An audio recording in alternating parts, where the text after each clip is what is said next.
นาทีโดยประมาณเป็นเวลาที่เราท่านทั้งหลายจะได้ร่วมกันเจริญกุศลในภาคค่ำในธรรมวัดสวดมนต์สาธยายพระพุทธมนต์ในโอกาสนี้ขอกราบพระรัตนาท่านพระอาจารย์มหากิติพงษ์ฐานกโรปริยนธรรม9ประโยคได้เมตตาเป็นตัวแทนกดสวิตช์ไฟบูชาพระรัตนตรัยเบื้องหน้าโต๊ะหมู่บูชาอาราธนาพระสงฆ์เจริญพรเรียนเชิญอุบาสกอุบาสิกาทุกคนทุกท่านได้ประคองอัญชลี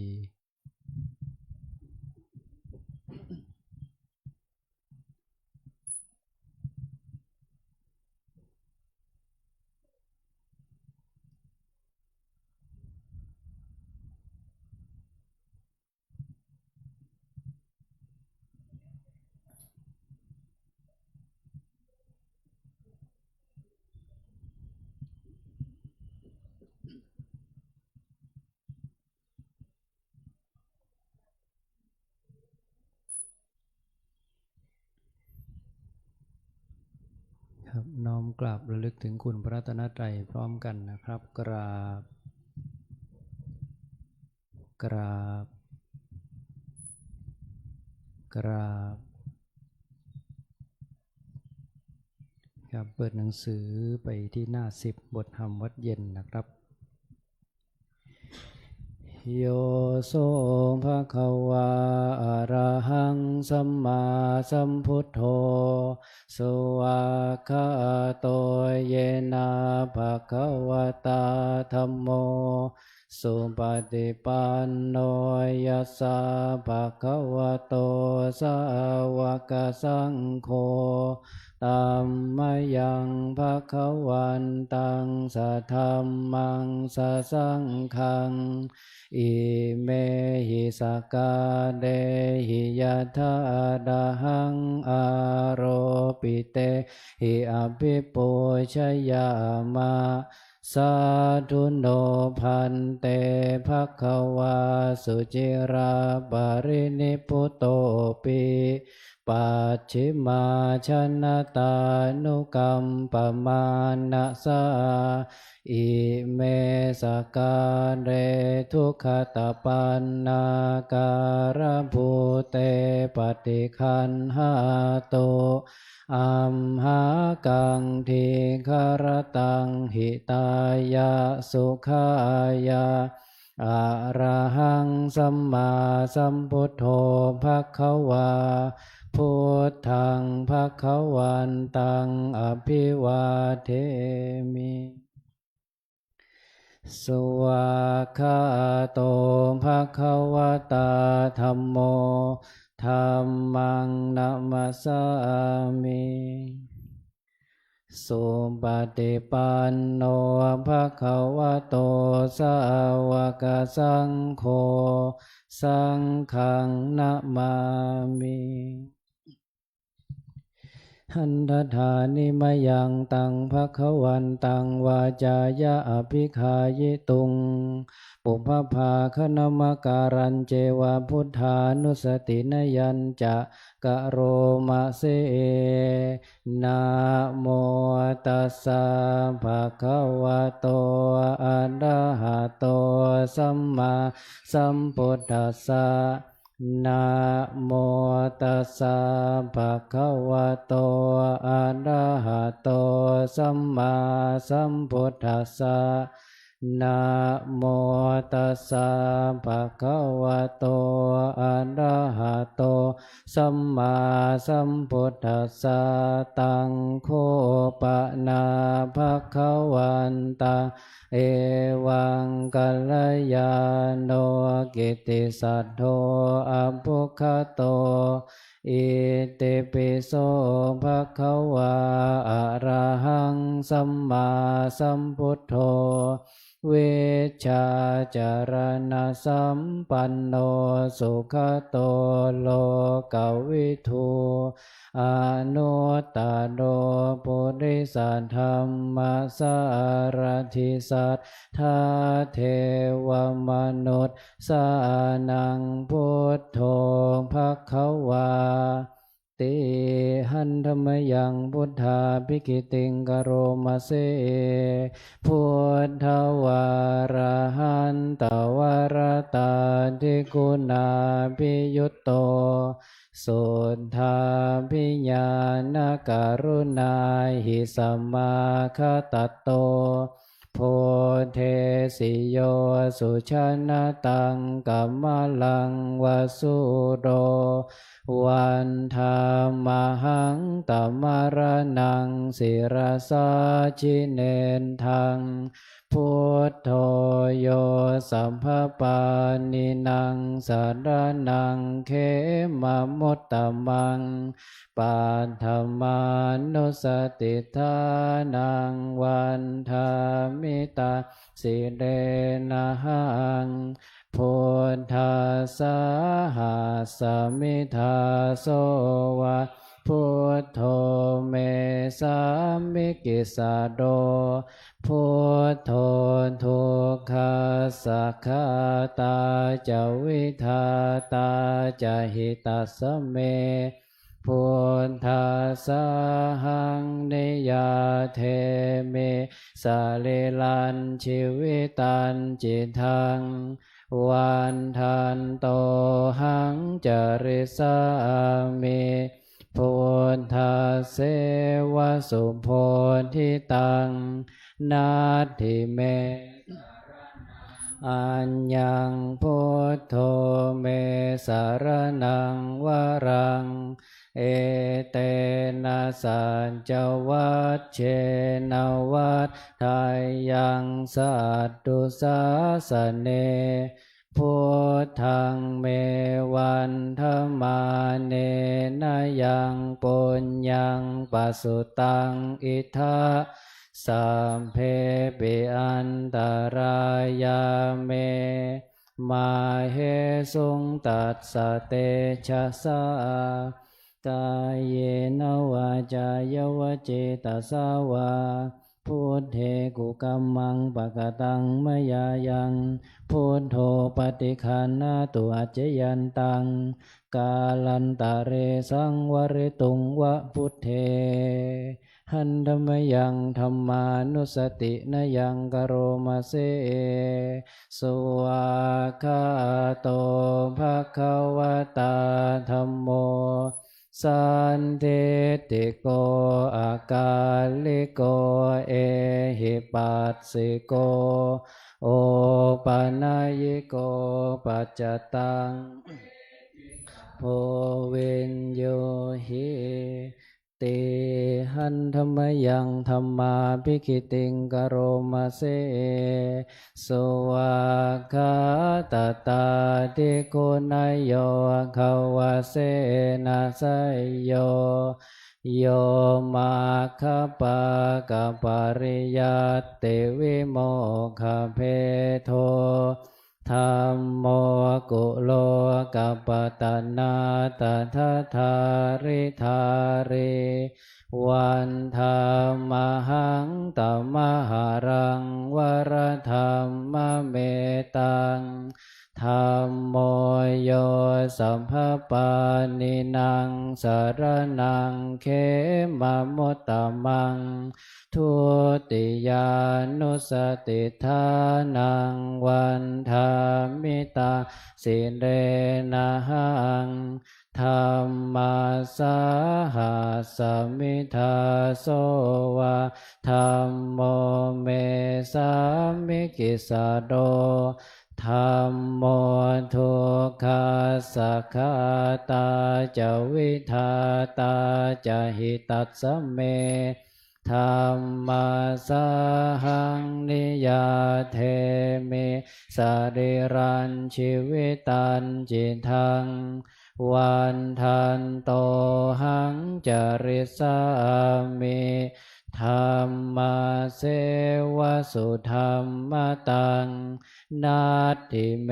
สารนังอัญญังธัมโมเมสารนังวรังเอเตนะสัจจวัชเชนะวัฏไทยังสัตตุสาสเนธัมมังเมวันธัมมาเนนะยังปัสสุตังอินทาสัพเพปิอันตรายาเมมาเหสุงตัสสะเตชะสา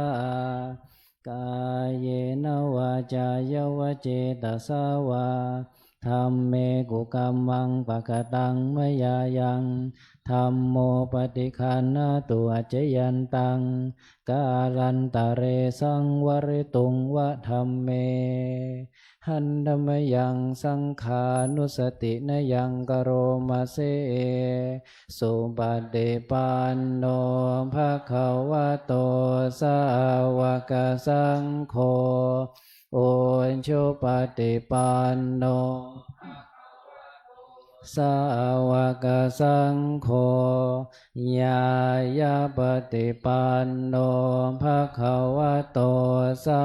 วกสังโฆสามีจิปฏิปันโนภะคะวะโตสาวกสังโฆญาติทังจตาลิปุริสายุคานิอาถาปุริสปุคลาเอสัมภะคะวะโตสาวกสังโฆอาหุนายโยปาหุนายโย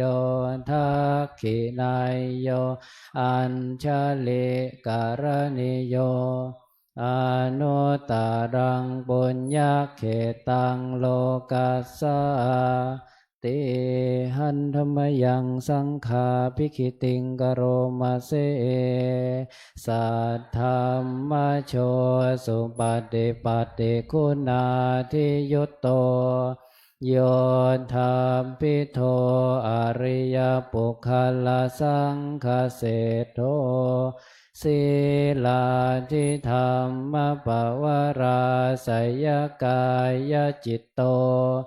วันธรรมหังตัมมาริยานาคนังสุสุทังสังโฆโยสัพพปานินางสารนังเขมมุตตมังตาติยานุสติทานังวันธามิตาสิเรนะหังสังฆาสาหาสมิทาโสวะสังโฆเมสามิกิสาโดสังโฆทุกขาสักขาตาจาวิทาตาจะหิตัสสะเมสังฆาสาหังนิยาเทมิสริรันชีวิตันจิตังวันทันโตหังจาริสามิสังฆาโสปฏิปันนตังนาทิเมสารนังโกเมสารนังวรังเอเตนะสัจจวัชเชนะวัฏไทยังสัตตุสาสเนสังฆังเมวันธมาเนนะยะปุญญังปัสสุตังอิทาสัมเพปิอันตรายาเมมาเหสุงตัสสะเตชะสากายเยนวาจายวเจตสาวาสังเคกุกัมมังปะกตังมยายังสังโฆปฏิคันนาตุอจจยันตังกาลันตะเรสังวริตุงวะสังเค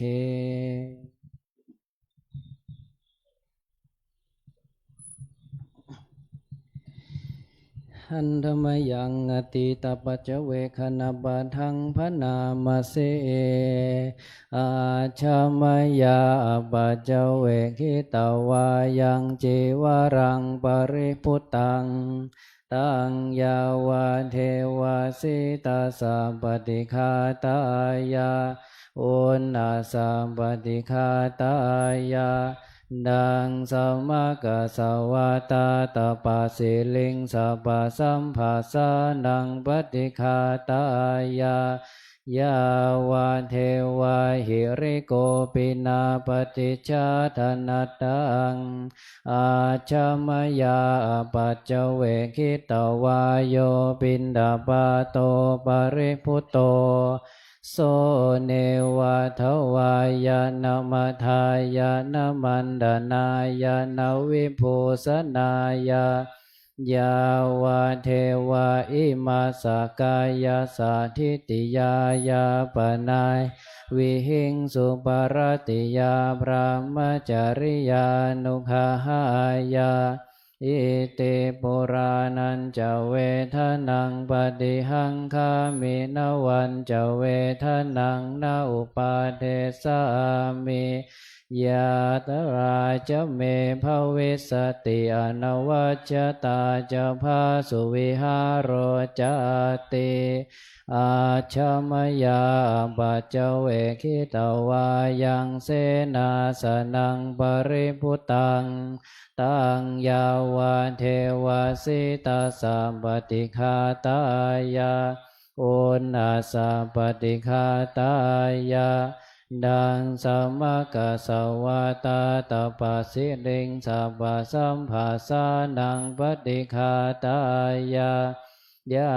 วาเทวาอุตุปาริสยาวิโนทนังปฏิสัลลานารามัตถังอาชมยา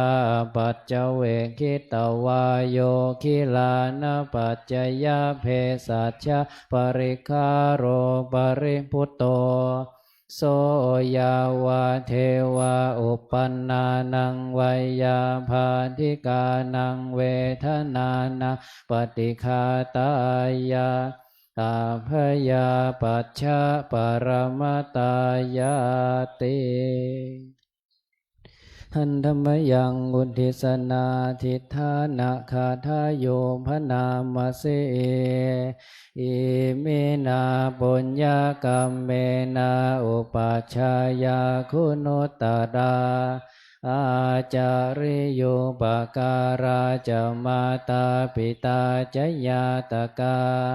สุริโยจันทิมาราชาคุณวันตานราปิจาพระมะมาราจาอินทาจาโลกปาลาจาเทวตายาโมมิตามนุสาจะมัชฌตาเวริกาปิจาสัมเพสัตตาสุขีโหนตุปุญญานิปกตานิเมสุขังจติวิทังเทนตุขิปังปาเปทาวมะตังอิมินาปุญญากรรมเมนาอิมินาอุทิเสนาจาขิปาหังสุลาเพเจวาตันหุปาทานาเชทนังเยสันตาเนหินาธัมมายาวานิพพานโตมะมังนาสันตุสัมภทาเยวายัตถาชาโตภเวภเวโอชุจิตังสติปัญญาสัลเลโควิริยัมหินามาราลพันตุโนกาสังกาตุนจะวิริเยสุเมพุทธาทิปวโรนาโทธัมโมนาโทวรุตตโมนาโทปัจเจกพุทโธจะสังโฆนาโทตโรมะมัง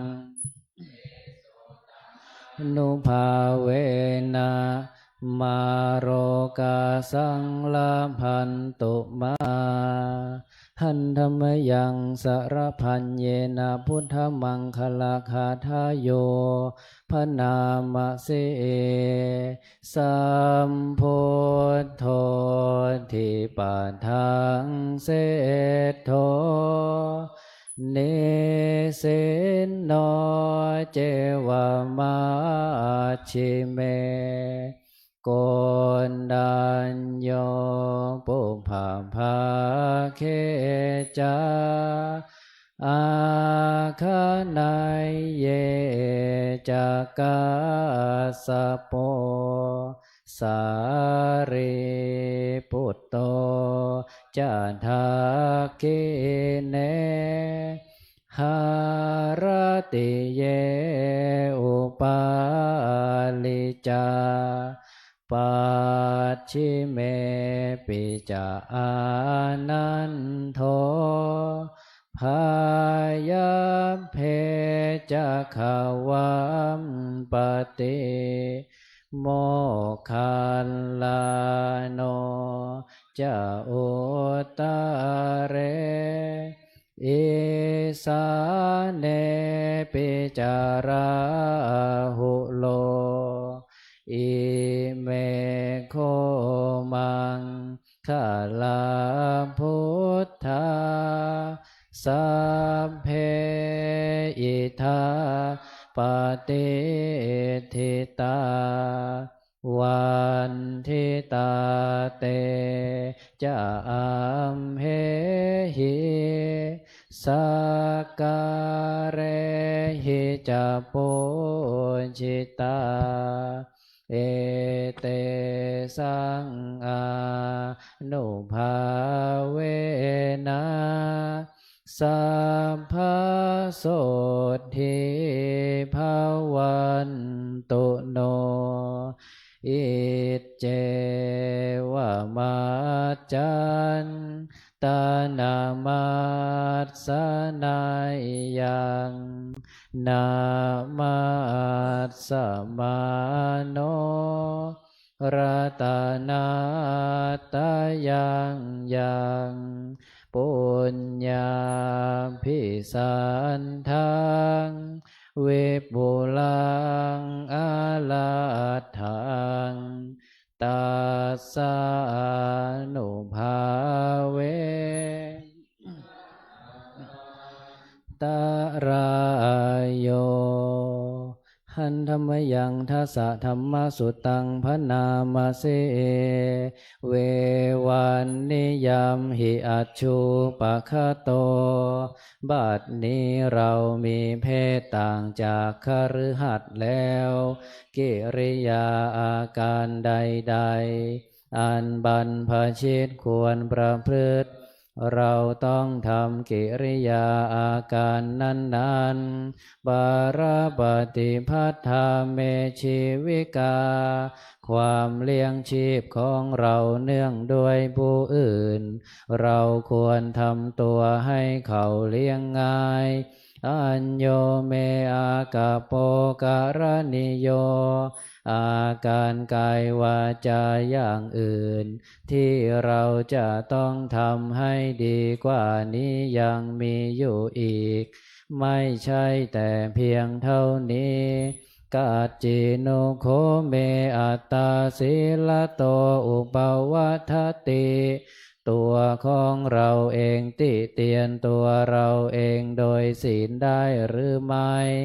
กัจจิโนโคมังอนุวิจจวิญโยสัพพมจารีศีลโตนะอุปวัฏทันติผู้รู้ใครครวญแล้วติเตียนเราโดยศีลได้หรือไม่สัมเพหิเมปิเยหิมนาเปหินานาภาโววินาภาโวเราจะเป็นต่างๆคือจะต้องพลัดพรากจากของรักของเจริญใจทั้งสิ้นไปกรรมสโกมหิกรรมทายาโทกรรมโยนิกรรม กัมมปฏิสารโนเรามีกรรมเป็นของตนมีกรรมเป็นผู้ให้ผลมีกรรมเป็นแดนเกิดมีกรรมเป็นผู้ติดตามมีกรรมเป็นที่พึ่งอาศัยยังกรรมังกริสามิกัลลยานังวาปาปะกังวาสัทธายานโทภวิสามิเราทำกรรมใดไว้เป็นบุญหรือเป็นบาปเราจะเป็นทายาทคือจะต้องได้รับผลของกรรมนั้นไปกาธัมโพตัสสะเมรตินทิวาวิติปตันติวันคืนล่วงไปบัดนี้เราทำอะไรอยู่กัจจิโนโคหังสุญญาคาเรอภิรมามิเรายินดีในเสนาสนะอันสงัดหรือไม่อาทิโนโคเมอุตาริมนุสธรรมาอะละมาริยญาณทัสสนาวิเศโสอธิคโตคุณวิเศษของเรามีอยู่หรือไม่โสหังปัจฉิเมกาเลสัพพะมจาริหิปุถโธนะมังกุภวิสามิที่จะทำให้เราไม่เก้อเขินในเวลาเพื่อนบรรพชิตถามภายหลังอิเมโคทัสสะธัมมาธรรม10ประการนี้แลปามภชิเตนะอันบรรพชิตอาภินหังปัจเจเวคิตาภาควรพิจารณาเนืองเทินหน้าที่1นะครับหันดมยังทักขินะโมลีธาตุนามการปัทันเจวะวชิรพุทธรูปปาทันจะพระนามเสนะโมพุทธายะนะมาเมเตโลกาโมลิโลหะกุเตปฏิทิตังปุชิตังสัพพะโลเกหิกิตติมันตังมโนหะดังอาหังวันทาสัพพะทาอังคาวะหาเยปุเรรัมเมโกวิลาลาคาปัมภะเตหิเหมาคุหาคาเพทักขินาโม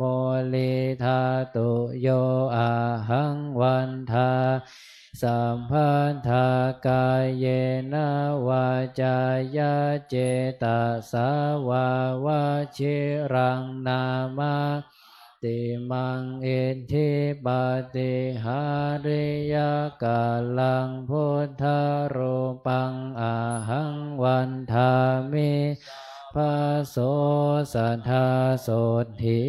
ภวันตุเมเปิดไปที่หน้า100นะครับหันธมยังสิริมังคลมหาเทราภิตุติคาทายโยภนามเสสิริธาตามหาเทโรหิริโกสิริมังคะโลมังคะโลปายาเมทาวิมังคะโลปายาเทสโกคารุธานิยาปาโมโคเสสาโนเสสนายโกโลกานุกรรมปิเมตายาสติปัฏฐานาธารโก สติมาปะมาโตจาตังนามัสสามิสัพพะทาติสิริมังคละสมณวิสุทธวงศ์โสภาสง่าองค์ทรงสิริมิวางวายสำรวมยืนเดินนั่งผู้พร้อมพรั่งด้วยละอายปัญญาขจรขจายชี้อุบายอันมงคลควรแก่ฐานะครูนำสิทธิรู้ชาวโลกต่างได้ยนต์สงเคราะห์ชนด้วยเมตตาผู้ทรงสติปัฏฐานตลอดกาลทุกเวลาทรงนามสติมาไม่ประมาทองค์อาจงามข้าขอนมัสการประดิษฐานในทุกยามเถระผู้ทรงนามว่าสิริมังคะโลครับวันนี้จะได้สาธยายสวดพระพุทธมนต์บทธรรมนิยามนะครับเปิดไปที่หน้า52โดยจะเริ่มที่บทปัพพโตปมคาถาแล้วก็สลับไปที่หน้า50บทธรรมนิยามแล้วก็กลับมาที่หน้า53ตามลำดับไปจนจบนะครับจะได้ขอเมตตาพระเดชพระคุณ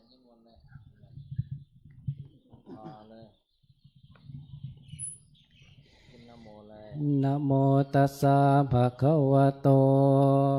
อะระหะโตสัมมาสัมพุทธัสสะนะโมตัสสะภะคะวะโตอะระหะโตสัมมาสัมพุทธัสสะนะโมตัสสะภะคะวะโตอะระหะโตสัมมาสัมพุทธัสสะพุทธังสรณังคัจฉามิธัมมังสรณังคัจฉามิสังฆังสรณังคัจฉามิทุติยัมปิพุทธังสรณังคัจฉามิทุติยัมปิธัมมังสรณังคัจฉามิทุติยัมปิสังฆังสรณังคัจฉามิตติยัมปิพุทธังสรณังคัจฉามิตติยัมปิธัมมังสรณังคัจฉามิตติยัมปิสังฆังสรณังคัจฉามิยถาปิเสลาเวปุลานะพังอาหาจะปะปะตาสมันตาอนุปริยายโยงเนปเทนตาจะตเทสาเอวาจะลาจะมาจุจะเทวาตันเตปานิโนขัตติเยพระมเนเวเสสเตจันดาลปกโกเสนาเกณเจปริวาเชติสัพพะเมวะเปมัทธเตนะตันทหัตถินะโพเมนะรัฐานังนะปันติยานะจาปิมันตโยนเทนะสักกาเชโตทะเนนะวาตัสมาหิปันเดโตปัสสะสัมปัสสังอัตถมัตตโนพุทเทธา จะสังเขจะทิโรสัทธังนิเวทะโยธรรมจาริกายเยนวัจจายอุทธัจเจตสาอิเทวนังปัสสังสันติเปจะสักเขปโมทัตติยาสัทธาตัทธากเตอัจจลาสุปฏิทิตาสิลัญจายาสกัลลยานังอริยกันตังปัสสังสิตังสังเขปัสสะโทยาสัตถิอุจุปุตันจะทัสสนังอัทธลิโทติตังอาหุอโมคันตัสสะชีวิตังตัสมาสัทธังจะสีลังจะปัสสะทาธรรมทัสสนะอนุยุญเชธาเมธาวิสรังพุทธานาสาสนะติเอวเมสุตังเอกังสัมมยังภควาสาวันทิยังเวหรติเชตวันเนอนาถเบนเนกัสสาราเมตันตะโคภควาเพโคอามันเตเสเพขโวติภะทันเตติเตภิกขุภควโตปัจจัสสะโสภควาเอตถาวจาอุปาทาวาภิกขเวตถาคตานังอนุปาทาวาตถาคตานังทิตาวาสาธาตุธัมมาติตตาธรรมนิยามตาสัพเพสังขาราอนิจจติตังตถาคตโตอภิสัมโพชติอภิสัมเมติอภิสัมโพชิตวาอภิสัมเมตวาอาเจคติเทเสติปัญญาเปติปันทเปติเววารติเวปัจจติอุตตานิกโรติสัพเพสังขาราอนิจจติอุปาทาวาภิกขเว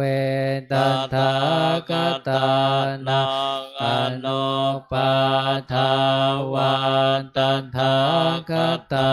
นังทิตาวาสาธาตุธัมมาติตตาธรรมนิยามตาสัมเพสังขาราทุกขาติตังตถาคตโตอภิสัมโพชติอภิสัมเมติอภิสัมโพชิตวาอภิสัมเมตวาอาเจงคติเทเสติปัญญาเปติปันทเปติเววารติเวปัจจติอุตตานิกโรติสัพเพสังขาราทุกขาติอุปาทาวาภิกขเวตถาคตานังอนุปาทาวาตถาคตานังทิตาวาสัทธาตุธัมมาติตตาธรรมนิยามตาสัพเพธัมมาอนัตตา ติตังตถาคตอภิสัมพุทธเตอภิสัมเมเตอภิสัมพุทธตวาอภิสัมเมตวาอาเจกเตเทเสติปัญญาเปเตปันทเปเตวิวรเตวิปัจจเตอุตตาเนกโรติสัพเพธัมมาอนัตตาติธัมมโวจะภควาอัตตมนาเตภิกขุภควโตภาสิตังอภินันตุนติสัพเพสังขาราอเนจจติยถาปัญญายปัสสติอันทเนเพนดเตโตเขเอสมาโควิสุทธิยาสัพเพสังขาราตุกขติยถาปัญญายปัสสติอันทเนเพนดเตโตเขเอสมาโควิสุทธิยาสัพเพธัมมาอนัตตาติยถาปัญญายปัสสติอัฏฐเนเพนดเตโตเขเอสมาโควิสุทธิยาอัปปกาเตมโนเสสุเยชนะปารคามิโนอัฏฐายังอิตระปัจจเตระเมวานุทาวติเยจะโคสัมมาทาคาเตธัมเมธัมมานุวัตติโนเตชนะปารเมสันเตมาจุทายาสุตุตรังกันหันธรรมังเวปหายสุกังภาเวตปันดิโตโอกาอนุกัมมาคัมมวิเวเกยันทโทรมันตัตตาภิรติเมชัยยหิตวะกาเมอกินจโนปริโยทัปปัยยะอัตตานาเจตกะเลเสหิปันดิโตเยสังสัมโพธิยังเคสุสัมมาจิตตังสุภาวิตังอาทานปฏิเนสักเคอนุปาทายะเยรตาขีนาสวะชุติมันโตเตโลเกปริเนพุตตาติอวิชชาปัจจยาสังขาราสังขารปัจจยา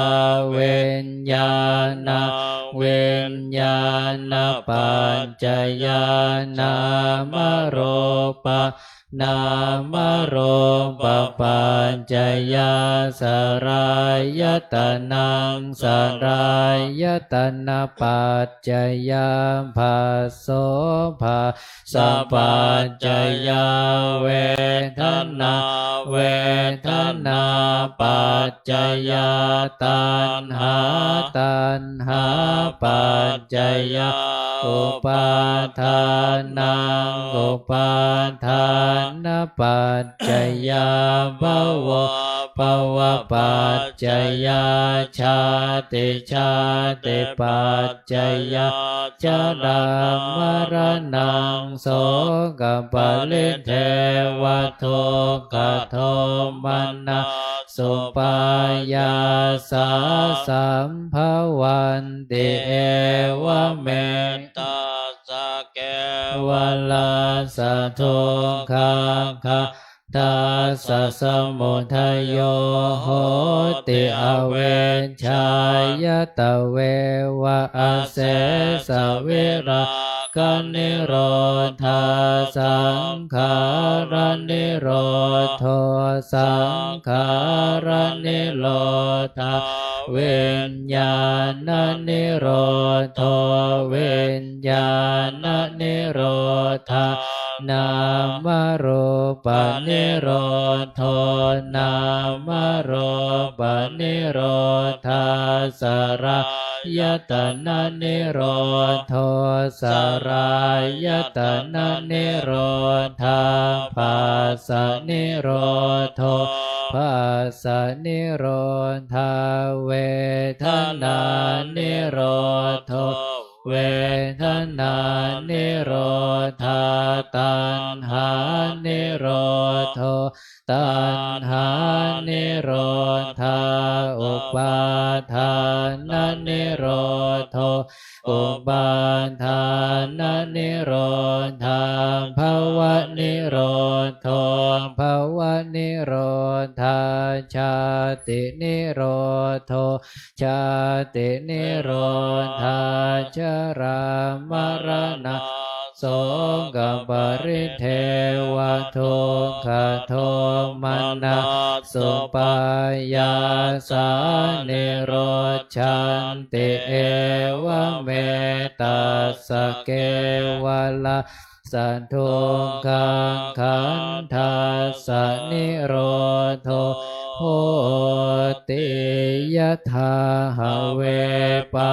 ตุภวันติธัมมาอาตาปิโนชายโตพระมนัสสะทัสสะกังขาวปยันติสัมภายโตปัจจานาติสาเหตุธรรมังยะถาหะเวปาตุภวันติธัมมาอาตาปิโนชายโตพระมนัสสะทัสสะกังขาวปยันติสัพพายโตขายังปัญจญาณังอเวทิยถา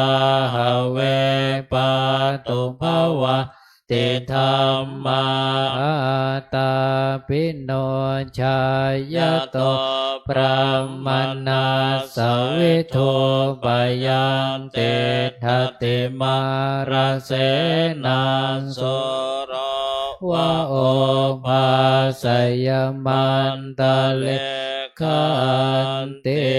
อติตังนันวาขมายนาปฏิกังเขอนาคตังยัตติตัมปะหินันตังอัปปัตตัญจะอนาคตังปัจจุปันนันจะโย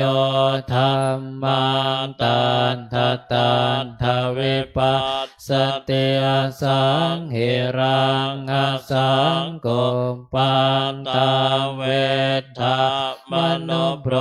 หะเยอัจเจวะกิจจมาตาปะโก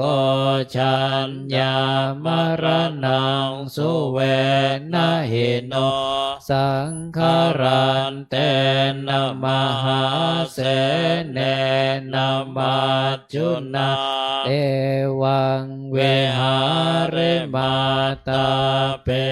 อโหตัตตมตันทิตังตังเวพันเทกระโตติสันโตอาเจกเตมุนิติภวตุสัพพมังคลัง รักขันตุสัพพระเทวตาสัมภ พะพุทธานุภาเวนัสสทธาโสติภวันตุเตภวตุสัพพมังคลังรักขันตุสัมปเทวตาสัมปธรรมานุภาเวนัสสทธาโสติภวันตุเตภวตุสัพพมังคลังรักขันตุสัพพระเทว วัต ตา สัพพสังฆาโนภาเวนัสสทธาโสติภาวันตุเต ครับน้อมกราบพระรัตนตรัยพร้อมกันนะครับกราบ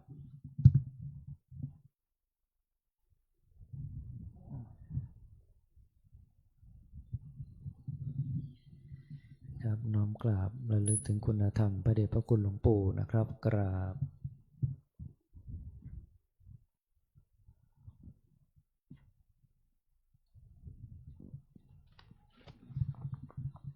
ครับน้อมกราบพระมหาเถระอันมีท่านเจ้าคุณพระมรเวทีผู้ช่วยเจ้าวาดพระรามหลวงเป็นต้นเป็นประธานนะครับกราบ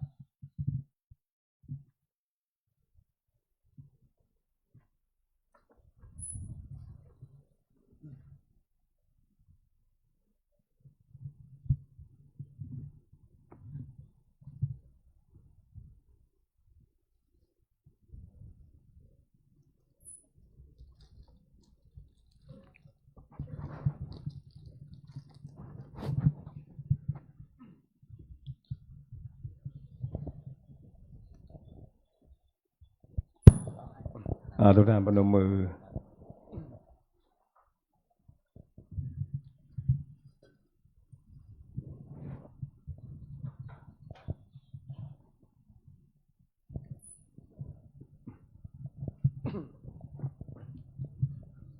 พร้อมแล้วกราบ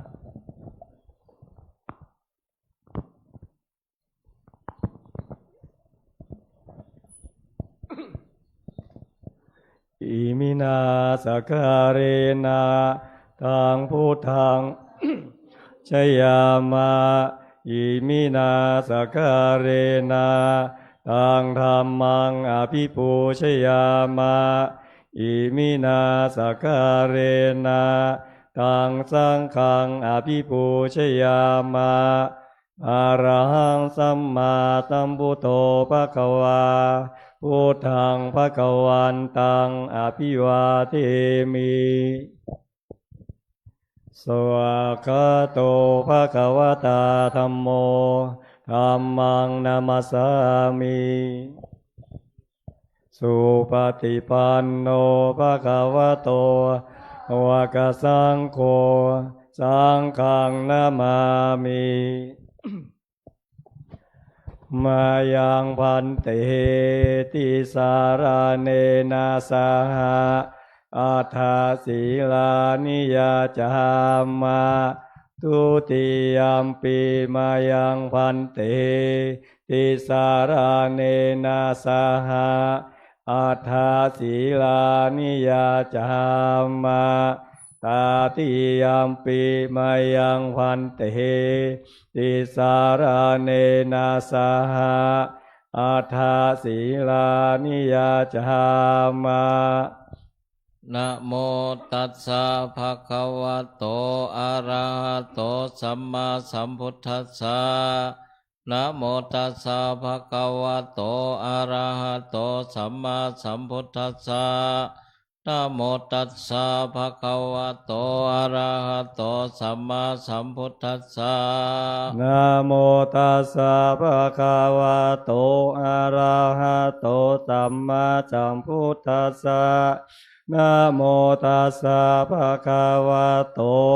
อะระหะโตสัมมาสัมพุทธัสสะนะโมตัสสะภะคะวะโตอะโตสัมมาสัมพุทธัสสะ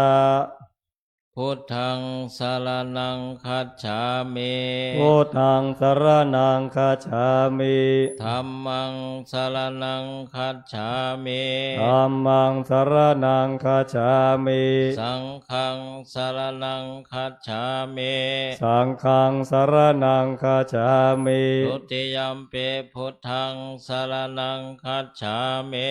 ทุติยัมปิพุทธังสรณังคัจฉามิ ติยัมปิธัมมังสรณังคัจฉามิ ทุติยัมปิธัมมังสรณังคัจฉามิ ติยัมปิสังฆังสรณังคัจฉามิ ทุติยัมปิสังฆังสรณังคัจฉามิ ตติยัมปิพุทธังสรณังคัจฉามิ ตาติยัมปิพุทธังสรณังคัจฉามิ ติยัมปิธัมมังสรณังคัจฉามิ ตาติยัมปิธัมมังสรณังคัจฉามิ ติยัมปิสังฆังสรณังคัจฉามิ ตาติยัมปิสังฆังสรณังคัจฉามิ ปานาติปตาเวระมณีสิกขาปะทังสมาธิยามิ ปานาติปาตาเวระมณีสิกขาปะทังสมาธิยามิ อาทินนาธานาเวระมณีสิกขาปะทังสมาธิยามิ อาทินนาทานาเวระมณีสิกขาปะทังสมาธิยามิ กาเมสุมิจฉาจาราเวระมณีสิกขาปะทังสมาธิยามิ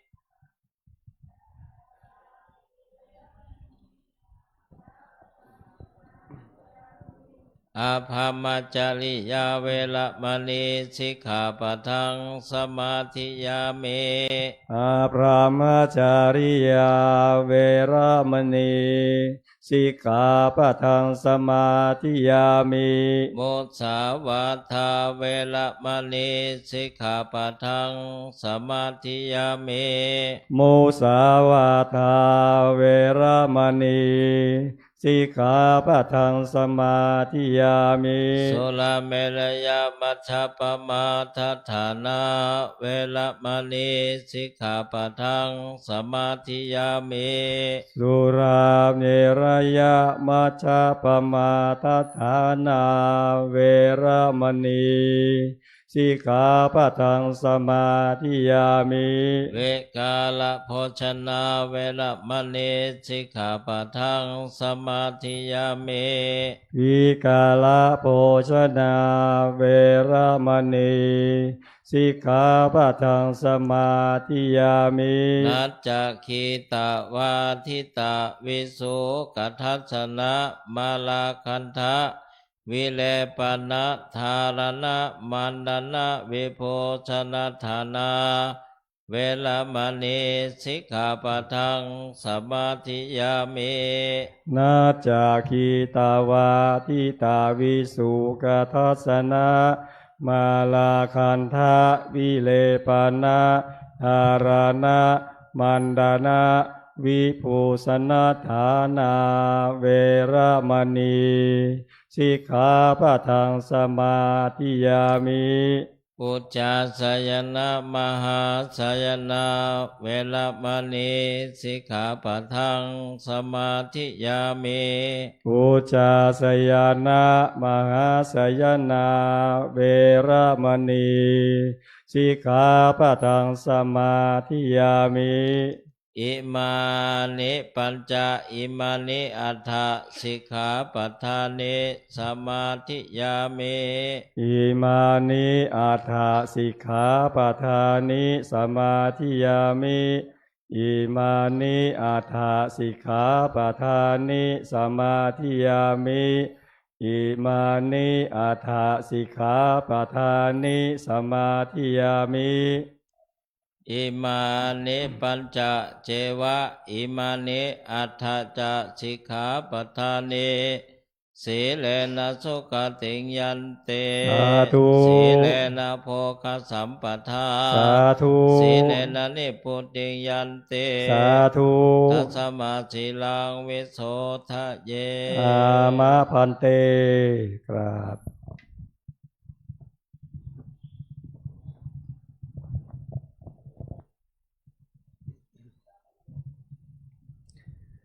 ขอถวายความเคารพ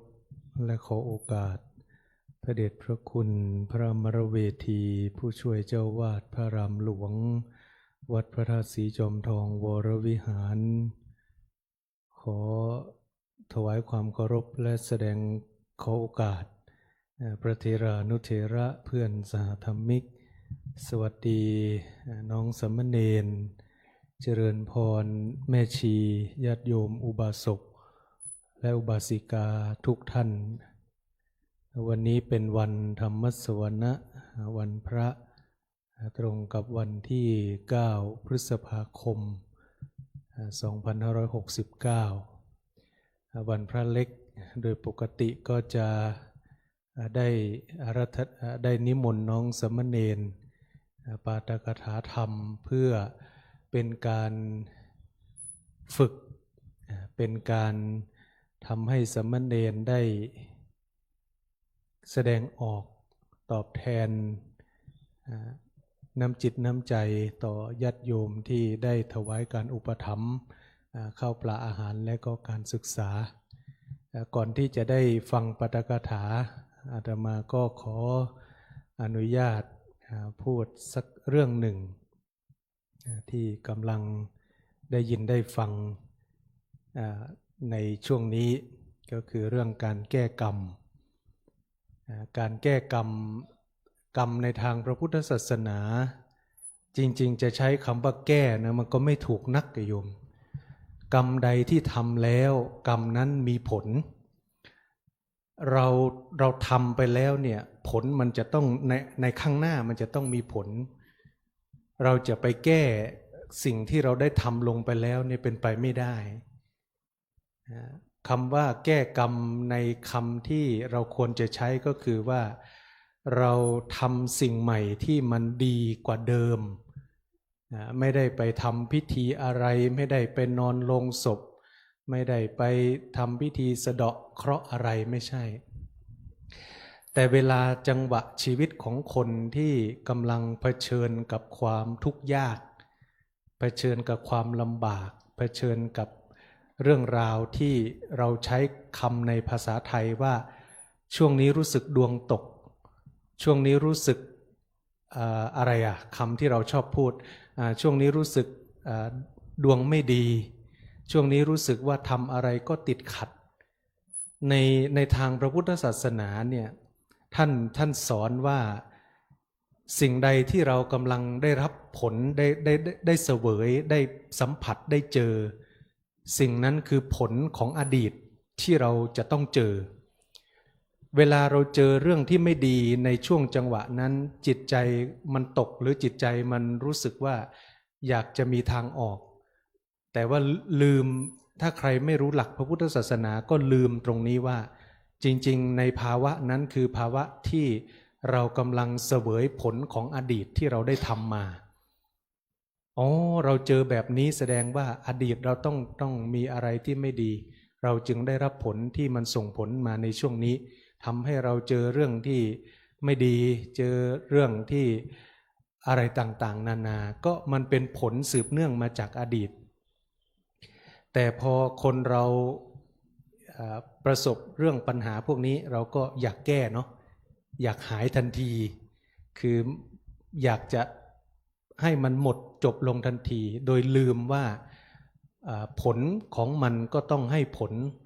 จนกว่ามันจะหมดจนกว่ามันจะหมดในการให้ผลของมันแล้วมันก็หมดไปเองและในช่วงจังหวะที่เรากำลังอยากจะแก้ตรงนั้นแหละเราดันไปทำผิดวิธีมันก็ยิ่งทำให้เรา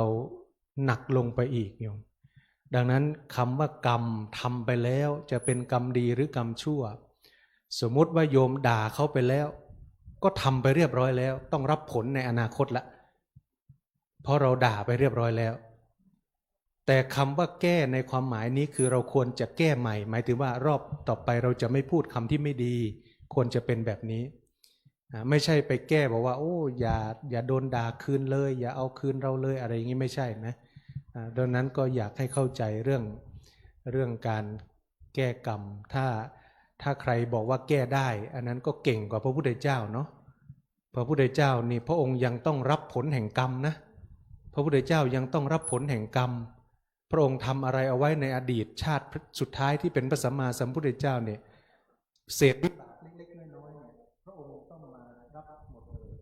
เศษเล็กๆน้อยๆของผลกรรมที่เคยทำเอาไว้พระองค์ก็หนีไม่พ้นเสียงโยมบอกว่าไม่ได้ยินเสียงออกข้างนอกได้อยู่เขาให้เสียงออกมาฮัลโหลเสียงมาแล้วครับถ้าใครแก้กรรมได้ก็เก่งกว่าพระพุทธเจ้าเก่งกว่าเพราะพระพุทธเจ้าเองยังต้องรับผลแห่งกรรมที่พระองค์ได้เคยทำเอาไว้ทำไมพระเทวทัตต้องมากลิ้งหินต้องมาจองล้างจองพลานทำไมพระพุทธเจ้าต้องปวดหัวต้องทำอันนั้นเป็นอันนี้ทำไมต้องเป็นอย่างนั้นพระองค์ก็เล่าไว้หมดอยู่เล่าไว้หมดพระโมคคัลลานะทำไมต้องโดนทุบตีทำไมต้องเป็นอย่างนั้นเป็นอย่างนี้พระพุทธเจ้าเป็นพระสัพพัญญูยังแก้กรรมของตัวเองไม่ได้เพราะกรรมนั้นพระองค์ทำมาหมดแล้วดังนั้นเราเป็นสาวกหรือว่าเป็นปุถุชนคนธรรมดามันไม่มีทางที่จะไปแก้ได้ในความหมายที่เราเข้าใจกันเนาะเมื่อประมาณ2 ปีหรือกี่ปีไม่รู้ก็มีโยมท่านหนึ่งมาหรือเปล่าวันนี้ โยมก็มาเล่าให้อาตมาฟังว่าไปหาอาจารย์ที่กำลังเป็นข่าวนี่แหละไปหาแล้วก็ไม่ได้เจอดีๆอ่ะคือไม่ได้เจอเต็มก็รู้สึกเสียดายเสียเวลาไปรอนานแล้วก็มาทำบุญที่วัดนี่แหละเพราะว่าโยมก็อยู่ที่วัดนี่แหละโยมอยู่ที่วัดอาตมาก็คิดในใจว่าก็ดีแล้วไม่เป็นไรไม่เจอก็ดีแล้วในความเป็นจริงเนี่ยอาตมาได้ยินเรื่องทำนองนี้เนี่ยของอาจารย์ท่านนี้นะได้ยินมานานแล้วได้ยินมานานมากนานมาหลายปีมากๆเลยได้ยินมานานหลายปีมากๆแต่ครั้นเราจะไปพูดอาตมาก็เป็นพระโนเนมเนาะไปพูดอะไรไม่ถูกไม่ควรเข้าเดี๋ยวทัวร์จะมาลงแม้ลานวัดพระธาตุจะใหญ่แต่อาตมาก็ไม่อยากรับทัวร์เหมือนกันนะไม่อยากรับปฏิสันถานทัวร์เพราะกระแสเข้ามาแรงก็ได้แต่บอกกับโยมว่าไม่ได้เจอก็ไม่เป็นไรนะก็เราปฏิบัติตามสติปัฏฐาน4ปฏิบัติตามที่หลวงปู่สอนหลวงพ่อจรัญสอนนี่ก็สุดยอดแล้วตามที่ธรรมะเนี่ยอยู่ตรงนี้แหละดีแล้วเนี่ยก็ได้ยินมานานแล้วแต่เพียงแต่เราพูดไม่ได้ก็นึกถึงคำที่หลวงปู่สอนนั่นแหละอัปปัตโตโนจะอุลลเปเมื่อมันยังไม่ถึงเวลาก็ไม่ควรจะพูด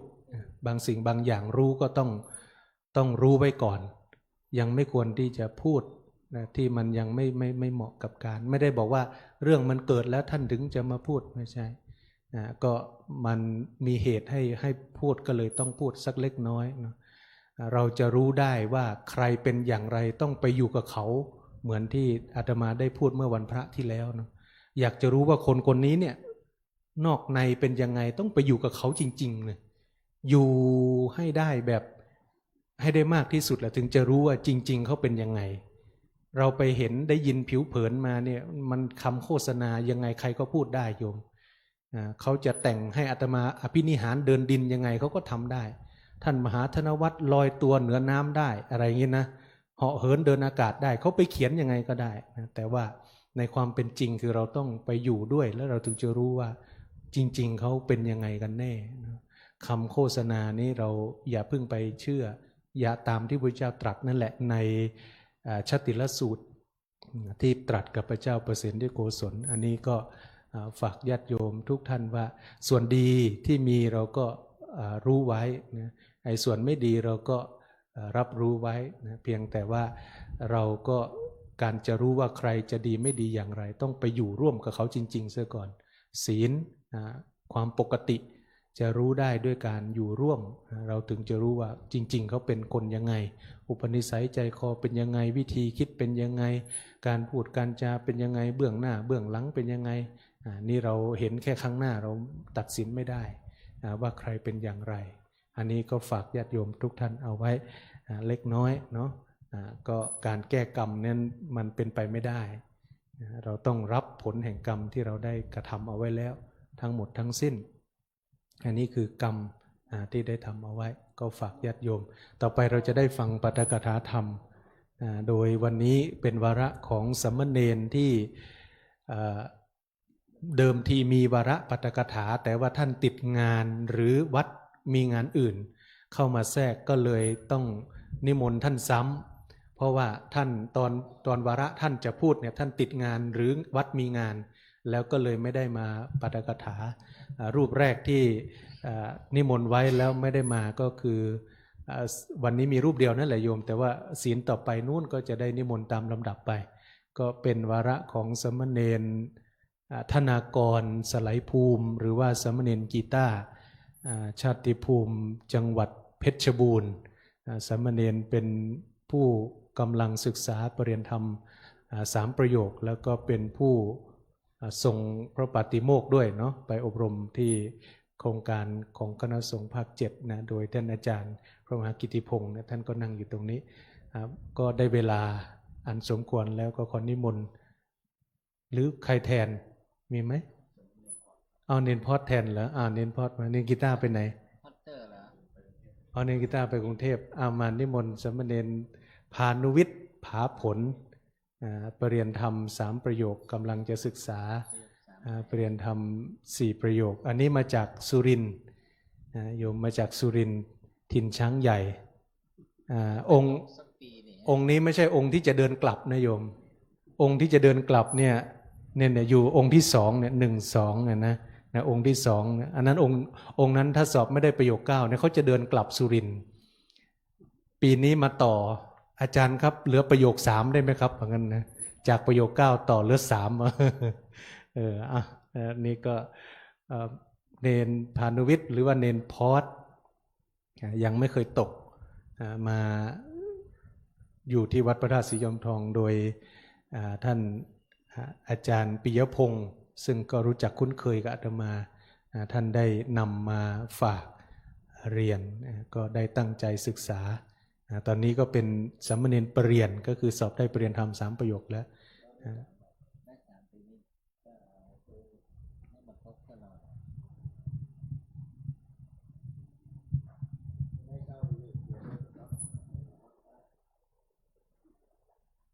ไม่ได้เป็นคิมออกคิมไม่เป็น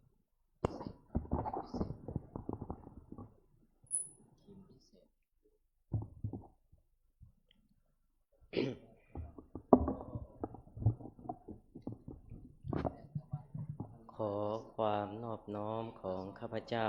จงมีแด่พระรัตนตรัย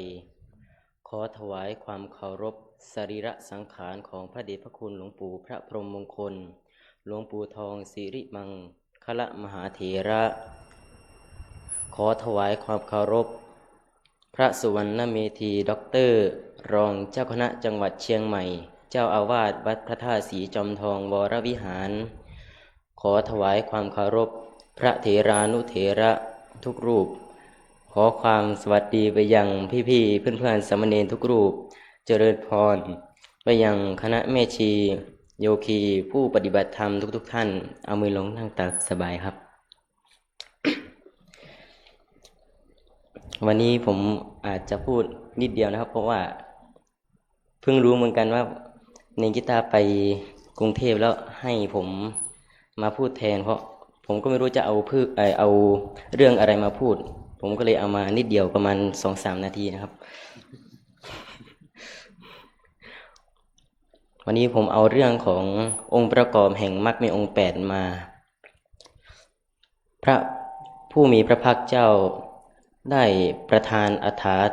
ธิบายว่ามรรคมีองค์ 8ประการนั้นประกอบด้วย 1. สัมมาทิฏฐิ 2. สัมมาสังกัปปะ 3. สัมมาวาจา 4. สัมมากัมมันตะ 5. สัมมาอาชีวะ 6. สัมมาวายามะ 7. สัมมาสติ และ 8. สัมมาสมาธิ 1. สัมมาทิฏฐิความหมายทางเบื้องสูงนั้นหมายถึงปัญญาอันกล้าหาญยอดเยี่ยมมีพระนิพพานเป็นอารมณ์สิ้นแล้วซึ่งมีอวิชชาคือความไม่รู้จริงในอริยสัจและอนุสัยคือเห็นแจ้งในอริยสัจความหมายทางเบื้องต่ำนั้นหมายถึงกัมมัสสกตายานคือปัญญาที่พิจารณาเห็น 2. สัมมาสังกัปปะหมายถึงคิดชอบเป็นต้นว่าคิดที่จะบำเพ็ญทานรักษาศีลคิดที่จะออกบรรพชาคิดไม่ผูกพยาบาทอาฆาตจองเวรใครคิดที่จะไม่เบียดเบียนสัตว์ทั้งหลายถ้าจะว่าโดยความหมายเบื้องสูงแล้วสัมมาสังกัปปะหมายถึงความคิดมุ่งพระนิพพานเป็นอารมณ์ 3. สัมมาวาจาหมายถึงการกล่าววจีสุจริต 4 อย่างคือ ขออภัยนะครับการกล่าววจีสุจริต 4 คือปราศจาก 1. มุสาวาทได้แก่การพูดเท็จ 2. ปิสุนาวาจาได้แก่การพูดส่อเสียด 3. ภรุสวาจาได้แก่การพูดคำหยาบ 4. สัมผัสปลาปะได้แก่การพูดเพ้อเจ้อไร้สาระ 4. สัมมากัมมันตะหมายถึงกายสุจริต 3 คือการประพฤติดีประพฤติชอบด้วยกาย3ประการคือ 1. งดเว้นและประพฤติตรงข้ามกับปาณาติบาตหรือการปลงชีวิตการฆ่าการประทุษร้ายกัน 2. งดเว้นและประพฤติตรงข้ามกับอทินนาทานหรือการลักการโกงการละเมิดสิทธิจนการทำลายทรัพย์สินของผู้อื่น 3. งดเว้นและประพฤติตรงกันข้ามกับกาเมสุมิจฉาจารหรือการละเมิดสิ่งที่ผู้อื่นรักใคร่หวงแหนเช่นภรรยาสามีและบุตรธิดาเป็นต้นนอกจากนี้จะต้องไม่ส่องเสพสุราเมรัยตลอดจนสิ่งเสพติดต่างๆอีกด้วย 5. สัมมาอาชีวะหมายถึงการเลี้ยงชีพโดยชอบทำปราศจากมิจฉาชีพและการทำการโกหกมายาเพื่อเลี้ยงชีพเกี่ยวกับเรื่องสัมมาอาชีวะนี้ยังมีพระธรรมเทศนาปรากฏอยู่ในคัมภีร์พระไตรปิฎกอีกหลายแห่งเป็นต้นว่าในสามัญญพรสูตรทรงมีพระดำรัสเทศนามีประเด็นสำคัญว่าพระภิกษุควรเว้นขาดจากการเลี้ยงชีพในทางที่ผิดด้วยการเป็นหมอดูเป็นนักพยากรณ์เหตุการณ์ต่างๆเป็นผู้ประกอบพิธีแก้บนสะเดาะเคราะห์ทำนายฝันเป็นต้นเพราะเรื่องเหล่านี้เป็นดิรัจฉานวิชานอกจากนี้ยังทรงห้ามเรื่องการปรุงยาและประกอบอาชีพแพทย์อีกด้วยส่วนใน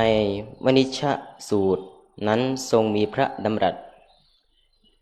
เทศนาห้ามพุทธบริษัทที่เป็นฆราวาสมิให้ประกอบอาชีพที่เกี่ยวกับธุรกิจ5อย่างคือ 1. การค้าขายศาสตราวุธ 2. การค้าขายมนุษย์ 3. การค้าขายสัตว์ 4. การค้าขายน้ำเมา 5. การค้าขายยาพิษ 6. สัมมาวายามะคือสัมมัปปทานหรือความเพียร4ประการได้แก่ 1. ความเพียรเพื่อที่จะละอกุศลธรรมที่ตนเคยกระทำ 2. ความเพียรเพื่อที่จะมิให้อกุศลธรรมที่ยังไม่เกิดบังเกิดขึ้น 3. ความเพียรบำเพ็ญกุศลธรรมที่ตนยังไม่เคยบำเพ็ญมาก่อน 4. ความเพียรบำเพ็ญกุศลธรรมที่ตนเคยบำเพ็ญให้เพิ่มพูนยิ่งขึ้นไปอีก 7. สัมมาสติความหมายโดยเบื้องสูงหมายถึงการบำเพ็ญสติปัฏฐานอันได้แก่การตั้งสติกำหนดพิจารณาสิ่งทั้งหลายให้รู้เห็นตามความเป็นจริงคือตามภาวะที่สิ่งนั้นเป็นอยู่ตามปกติมี4ประการคือ 1. กายานุปัสสนาสติปัฏฐานคือการพิจารณาเห็นกายในกายอยู่เนืองๆได้แก่การพิจารณาเห็นกายต่างๆซึ่งซ้อนกันอยู่ภายในกายมนุษย์นี้นับตั้งแต่กายมนุษย์ละเอียดหรือกายฝันจนกระทั่งถึงกายธรรมระดับต่างๆ 2. เวทนานุปัสสนาสติปัฏฐานคือการพิจารณาเห็นเวทนาทั้งภายในและภายนอกอยู่เนืองๆหมายถึงการเห็นสุขทุกข์ไม่สุขไม่ทุกข์ของกายในกายที่ซ้อนกันอยู่เวทนาภายนอกคือเวทนากายของมนุษย์เวทนาภายในคือเวทนาของกายภายในตั้งแต่กายมนุษย์ละเอียดเข้าไปตามลำดับ 3. จิตตานุปัสสนาสติปัฏฐานคือการพิจารณาเห็นจิตในจิตทั้งภายในและภายนอกอยู่เนืองๆหมายถึงการรู้ชัดถึงภาวะจิตตลอดเวลาเช่นถ้าจิตระคนด้วยราคะหรือโทสะหรือโมหะก็รู้ชัดว่าจิตระคนด้วยกิเลสอย่างใดคือหรือถ้าจิตหลุดพ้นก็รู้ชัดว่าจิตหลุดพ้นไม่หลุดพ้นก็รู้ว่าไม่หลุดพ้นจิตภายนอกคือจิตของกายมนุษย์ส่วนจิตภายในคือจิตของกายภายในนับตั้งแต่กายมนุษย์ละเอียดเป็นต้นไป 4. ธรรมานุปัสสนาสติปัฏฐานคือการพิจารณาเห็นธรรมภายในและภายนอกอยู่เนืองๆการพิจารณาเห็นธรรมภายนอกได้แก่การพิจารณาให้เห็นดวงธรรมที่ทำให้เป็นกายมนุษย์หยาบส่วนกายพิจารณาเห็นธรรมภายในนั้นหมายถึงการพิจารณาให้เห็นดวงธรรมที่ทำให้เป็นกายภายในต่างๆนับตั้งแต่กายมนุษย์ละเอียดเข้าไปเรื่อยๆสำหรับความหมายในเบื้องต่ำสัมมาสติหมายถึงสติที่ระลึกนึกคิดในการบุญเป็นต้นว่าคิดที่จะบำเพ็ญทานรักษาศีลระลึกถึงคุณพระรัตนตรัยระลึกถึงผู้มีพระคุณเช่นบิดามารดาครูอาจารย์เป็นต้น 8. สัมมาสมาธิหมายถึงการเจริญอุปจารสมาธิและอัปปนาสมาธิอุปจารสมาธิคือจิตตั้งมั่นในที่ใกล้จะได้สำเร็จฌานส่วนอัปปนาสมาธิคือองค์สมาธิมีปฐมฌานเป็นต้นมีปัญจมฌานเป็นลำดับสูงสำหรับความหมายในเบื้องต่ำหมายถึงความตั้งใจแน่วแน่ไม่ย่อหย่อนแห่งจิตในขณะบำเพ็ญทานรักษาศีลเจริญภาวนารับฟังพระธรรมเทศนา ความแน่วแน่แห่งจิตในขณะบำเพ็ญกุศลธรรมดังกล่าวแต่ละขณะจัดเป็นคณิกะสมาธิจึงถือเป็นสัมมาสมาธิด้วยก็จบแค่นี้นะครับ ในการให้ธรรมะเป็นทางในค่ำคืนนี้ก็ผมขออำนาจแห่งคุณพระศรีรัตนตรัยคุณงามความดีคุณแห่งทานศีลภาวนาและคุณแห่งพระวิปัสสนากรรมฐานอภิบาลคุ้มครองปกปักรักษาให้ท่านทั้งหลายปราศจากสัพพทุกข์สัพพโศกสัพพโรคสัพพภัยสัพพอันตรายทั้งหลายทั้งปวงขอให้เจริญอยู่ในธรรมเป็นนิจมีดวงจิตสถิตมั่นอยู่ในสัจธรรมนำตนของตนให้พ้นทุกข์ประสบสุขอันไพบูรณ์กล่าวคือมรรคผลนิพพานทุกคนทุกท่านเทินอันตมยังสาธุกลังกโลมาเซสาธุสาธุสาธุสมณเณรพานุวิทย์ผาผลสมณเณรพอดได้ยกเอาอริยมรรคมีองค์8ที่ญาติโยมได้สวดเป็นประจำในวัน15 ค่ำธรรมจักรกับปวัตตนสูตรอยากรู้ว่าใครเป็นสัมมาทิฏฐิเราสังเกตได้ง่ายสัมมาทิฏฐิสมาธิฏฐินี้เป็นเรื่องละเอียดเรื่องยากคนที่มีสัมมาทิฏฐิคิดก็จะเปลี่ยนพูดก็จะเปลี่ยนทำก็จะเปลี่ยนก็จะเปลี่ยนไปหมดเลยจุดเริ่มต้นต้องมีสัมมาทิฏฐิเข้าใจถูกต้องซะก่อนอันดับแรกเข้าใจถูกต้องเพราะว่าพระพุทธเจ้าตรัสเอาไว้เองพระพุทธเจ้าตรัสเอาไว้เองว่าเมื่อสัมมาทิฏฐิบริบูรณ์ก็เป็นเหตุให้สัมมาสังกัปปะความคิดก็คือความดำริบริบูรณ์แล้วก็เป็นเหตุให้สัมมาวาจาสัมมากัมมันตะก็คือการพูดการทำก็บริบูรณ์แต่ถ้าใครยังดำเนินทางผิดกระทำผิดอย่างเช่นยังผิดศีล 5เป็นประจำเป็นเนืองๆก็แสดงว่าสัมมาทิฏฐิยังไม่เกิดกับผู้นั้นโดยตรงแต่ถ้าผู้นั้นเกิดสัมมาทิฏฐิโดยตรงเขาก็จะรู้ชัดเจนรู้โดยตรงเข้าใจชัดเจนว่าอะไรควรอะไรไม่ควรก็จะการคิดการพูดการทำก็จะเปลี่ยนไปนะเราดูได้อย่างนี้ก็ยกตัวอย่างครูบาอาจารย์ที่ญาติโยมเคยเห็นก็อย่างเช่นพระเดชพระคุณหลวงปู่ว่าอันนี้มีสัมมาทิฏฐิไหมเราก็ดูจากการกระทำการพูดการคิดของท่านเป็นการคิดเราอาจจะดูไม่ออกแต่ว่าก็เบื้องต้นก็อาจจะดูจากการกระทำดูจากการพูดก็ดูได้อันนี้ก็เป็นลักษณะสัมมาทิฏฐิอย่างที่สามเณรยกตัวอย่างก็มีทั้งเบื้องสูงแล้วก็เบื้องต้นเบื้องต้นก็การรู้ว่าอะไรเป็นกุศลอะไรไม่เป็นกุศลรู้ว่าอะไรควรอะไรไม่ควรพระสารีบุตรนี่ท่าน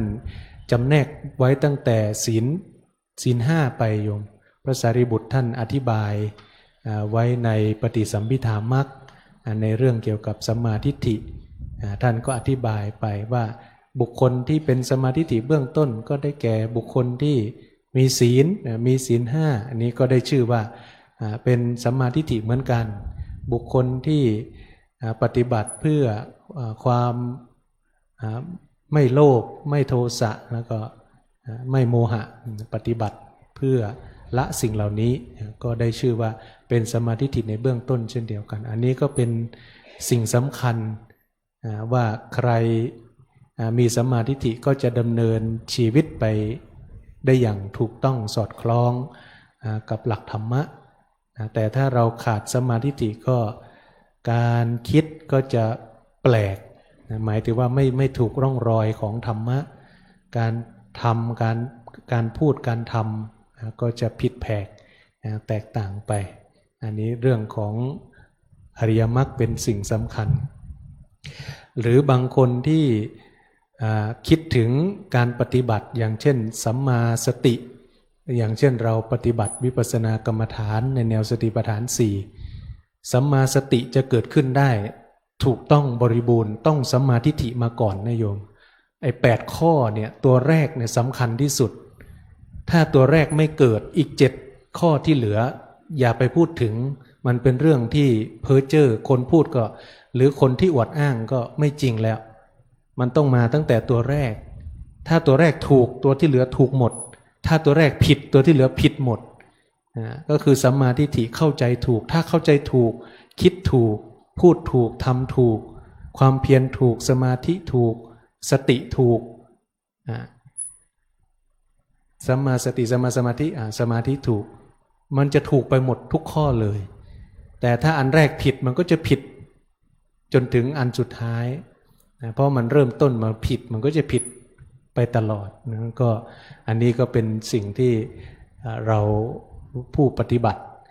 หลวงปู่ท่านก็จึงให้มีการสอบอารมณ์เนาะเวลาผู้ปฏิบัติเราจะปฏิบัติเอาเองทั้งหมดไม่เป็นไปไม่ได้จำเป็นจะต้องมีครูบาอาจารย์ท่านคอยชี้แนะท่านคอยบอกจึงมีอาจารย์สอบอารมณ์คอยปรับคอยบอกเพื่อเสริมสร้างให้มีความเข้าใจที่ถูกที่ควรถ้าไม่อย่างนั้นเราทำตามที่เราคิดได้ยินช่วงปฏิบัติไปได้ยินอะไรเราคิดเอาเองตัดสินใจเองบางทีก็มีโอกาสที่จะหลุดออกจากความเข้าใจที่ถูกต้องหลุดออกจากความรู้ที่ถูกต้องก็จำเป็นต้องมีครูบาอาจารย์ท่านชี้แนะนั้นสัมมาทิฏฐิเป็นสิ่งสำคัญมากๆโยมเป็นเบื้องต้นเลยของการที่จะได้เข้าใจธรรมะอื่นๆต่อไปนี่เราสวดได้ยินน่าจะญาติโยมน่าจะได้ยินอยู่พอสมควรแหละถ้าเราสวดธรรมจักรโดยเฉพาะวัดพระธาตุนี่ก็15ค่ำนี้จะนิยมสวดบางคนก็สวดแต่ว่าไม่รู้ว่าคืออะไรก็สัมมาทิฏฐิเป็นสิ่งสำคัญเราจะรู้ว่ามีสัมมาทิฏฐิก็ต้องสั่งสมอยู่สัมมาทิฏฐิจะเกิดขึ้นได้อาศัยอะไรสัมมาทิฏฐิจะเกิดขึ้นได้ก็อาศัยปรโตโคสะต้องฟังธรรมแล้วก็โยนิโสมนสิการฟังธรรมแล้วก็ใส่ใจในการประพฤติปฏิบัติน้อมนำเอามาใส่ใจแล้วก็จะค่อยๆเกิดสัมมาทิฏฐิตัวนี้ขึ้นสัมมาทิฏฐิไม่ใช่อยู่ดีๆเกิดขึ้นได้เองนะเราเป็นคนธรรมดาเราเป็นอนุพุทธะคือรู้ตามพระสัมมาสัมพุทธเจ้าต้องอาศัยธรรมะของพระพุทธเจ้าจึงค่อยๆรู้ตามเกิดเป็นความเข้าใจที่ถูกต้องความเข้าใจที่ถูกต้องนี่แหละเป็นสิ่งสำคัญที่เราจะต้องมีในยุคปัจจุบันต้องมีมากๆต้องมีอย่างมากเลยไม่อย่างนั้นก็เราจะหลงผิดอย่ากระแสบางครั้งก็ไปตามกระแสก็ไม่ใช่ว่าถูกต้องเสมอไปแต่อย่างที่บอกนะโยมถ้าเราอยู่เป็นธรรมดาเนี่ยอาจจะรู้สึกว่าโอ้พระเป็นธรรมดาอย่างเป็นหมายถึงว่าอย่างพระไม่ค่อยมีความอะไรไม่ค่อยมีเรื่องปาฏิหาริย์ไม่ค่อยมีเรื่องวิเศษอะไรโยมก็จะมองว่าเป็นพระธรรมดาไปก็จะแสวงหาไอ้สิ่งที่ไม่ธรรมดาไอ้สิ่งที่เขาพรรณนากันสรรพคุณกันเลิศเลอนะบางทีก็ต้องระมัดระวังเพราะว่าจุดมุ่งหมายของพระพุทธเจ้าไม่ได้อยู่ตรงนั้นนึกถึงหลวงปู่ใครมาถามว่าหลวงปู่เป็นอย่างไรอาตมาในมุมของอาตมานะที่อยู่สัมผัสนอกสัมผัสในหมายถึงว่าเห็นด้านหน้าเห็นด้านหลังท่านเนี่ยอาตมาว่าหลวงปู่ท่านก็เป็นพระธรรมดาเรียบง่ายดำเนินชีวิตไปตามทำนองครองธรรมตื่นเช้ามาลูกศิษย์ยังไม่มาท่านก็นั่งปฏิบัติอยู่บนเตียงก่อนลูกศิษย์เปิดไฟแล้วท่านจึงค่อยๆขยับตัวลงออกคลายออกจากสมาธิลงออกจากเตียงเข้าห้องน้ำแปรงฟันบ้วนปากแปรงฟันล้างหน้าเสร็จเรียบร้อยก็ขับถ่ายหรือปัสสาวะอะไรเรียบร้อยก็กลับมาไม้เกาหลังก็เกาหลังทุกวันท่านก็เกาของท่านไปทุกวันเสร็จแล้วก็ห่มผ้าเนี่ยห่มผ้าแบบนี้ห่มผ้าเสร็จก็นั่งอ่านหนังสือธรรมะวันนี้จะเทศเรื่องอะไรให้โยมฟังท่านก็จะอ่านคลังปริยัติซึ่งเป็นหนังสือที่เป็นหัวข้อเนาะ เป็นหัวข้อธรรมะหมวดหนึ่งหมวดสองหมวดสามหมวดสี่หมวดห้าหมวดหกหมวดเจ็ดหมวดแปดท่านก็จะเปิดอ่านเฉพาะหัวข้อแล้วท่านก็จะมาสอนธรรมะตอนเช้าอ่านหนังสือธรรมะเสร็จลูกศิษย์เอายามาถวายท่านให้พรเสร็จท่านก็ปฏิสังฉันยานี่หลวงปู่ปฏิสังนะไม่ใช่ปฏิสังเฉพาะกินข้าวฉันข้าวไม่ใช่นะพอเวลาท่านจะฉันยาท่านก็จะปฏิสังขโยนิโสคิลานปัจจยะเพสัชชะปริขารังปฏิเสวามิข้อที่สี่นะเวลาเราปฏิสังเนี่ยมันจะมีสี่ข้อหนึ่งจีวรสองบิณฑบาตสามเสนาสนะสี่ก็คือยารักษาโรคอันสุดท้ายเนี่ยท่านจะปฏิสังตอนแรกอาตมาก็ไม่รู้ว่าท่านสวดอะไรได้ยินมุบมิบก็สงสัยหลวงปู่ครับหลวงปู่ว่าอะไรอาจารย์ปฏิสังขายโยนิโสคิลานะปัจจยะเพสัชชะปริขารังปฏิเสวามิเราอาศัยยานี้เพียงเพื่อบรรเทาอาศัยยาอาศัยสิ่งที่กินเข้าไปดื่มเข้าไปเนี่ยเพื่อบรรเทาความเจ็บป่วยหรือบรรเทาอาการต่างๆของร่างกายเพื่อไม่ให้ความเจ็บป่วยมันเบียดเบียนร่างกายจนเกินไปอันนี้ก็เป็นการใช้ยาเพื่อสิ่งนี้เพื่อความเป็นไปได้ของร่างกายให้มันยังดำรงอยู่ได้ของร่างกายท่านปฏิสังเสร็จก็ฉันยาเสร็จก็ลงไปทำวัดเช้ากับญาติโยมพระภิกษุสามเณรแต่ถ้าวันไหนจะต้องเดินทางท่านก็ไม่ได้ลงทำวัดร่วมกับหมู่คณะแต่จะทำวัดบนกุฏิถ้าจะต้องเดินทางไปต่างจังหวัดหรือไปตามที่ต่างๆทำวัดเสร็จก็ปฏิบัติเดินจงกรม10 นาทีนั่ง10 นาทีแผ่เมตตาวันทานหลวงวันทานน้อยอย่างนี้แต่ถ้ามาลงศาลาก็ปฏิบัติเหมือนที่ญาติโยมเห็นนั่นแหละหลวงปู่ก็ปฏิบัติกลับจากนี่ไปก็ไปเข้าห้องน้ำทำธุระส่วนตัวเสร็จก็หยอดยาตาแล้วก็พักสายตาประมาณ10 นาทีหลังจากนั้นก็ออกไปสอบอารมณ์โยคีก็แล้วแต่มากน้อยขนาดไหนโยคีหมดก็กลับเข้าไปข้างในท่านก็จะให้ลูกศิษย์อ่านหนังสือธรรมะหรือบางทีท่านก็อ่านเองหรือบางทีท่านก็อาจจะพักบ้างแล้วแต่วันไม่เหมือนกันเพราะท่านอายุเยอะแล้วตอนเพลก็บิณฑบาตในกุฏิเนาะโยมลูกศิษย์ก็จะใส่บาตรถวายอาหารฉันข้าว16 คำข้าวเฉพาะข้าว16 คำของหวานอาตมาไม่เคยนับแต่ข้าวเนี่ยอาหารข้าว16 คำไม่ว่าจะทำอะไรทั้งหมดทั้งมวลท่านจะลงบาตรหมดเทลงในบาตรตักลงในบาตรแล้วก็ฉันเสร็จก็ฉันอาหารหวา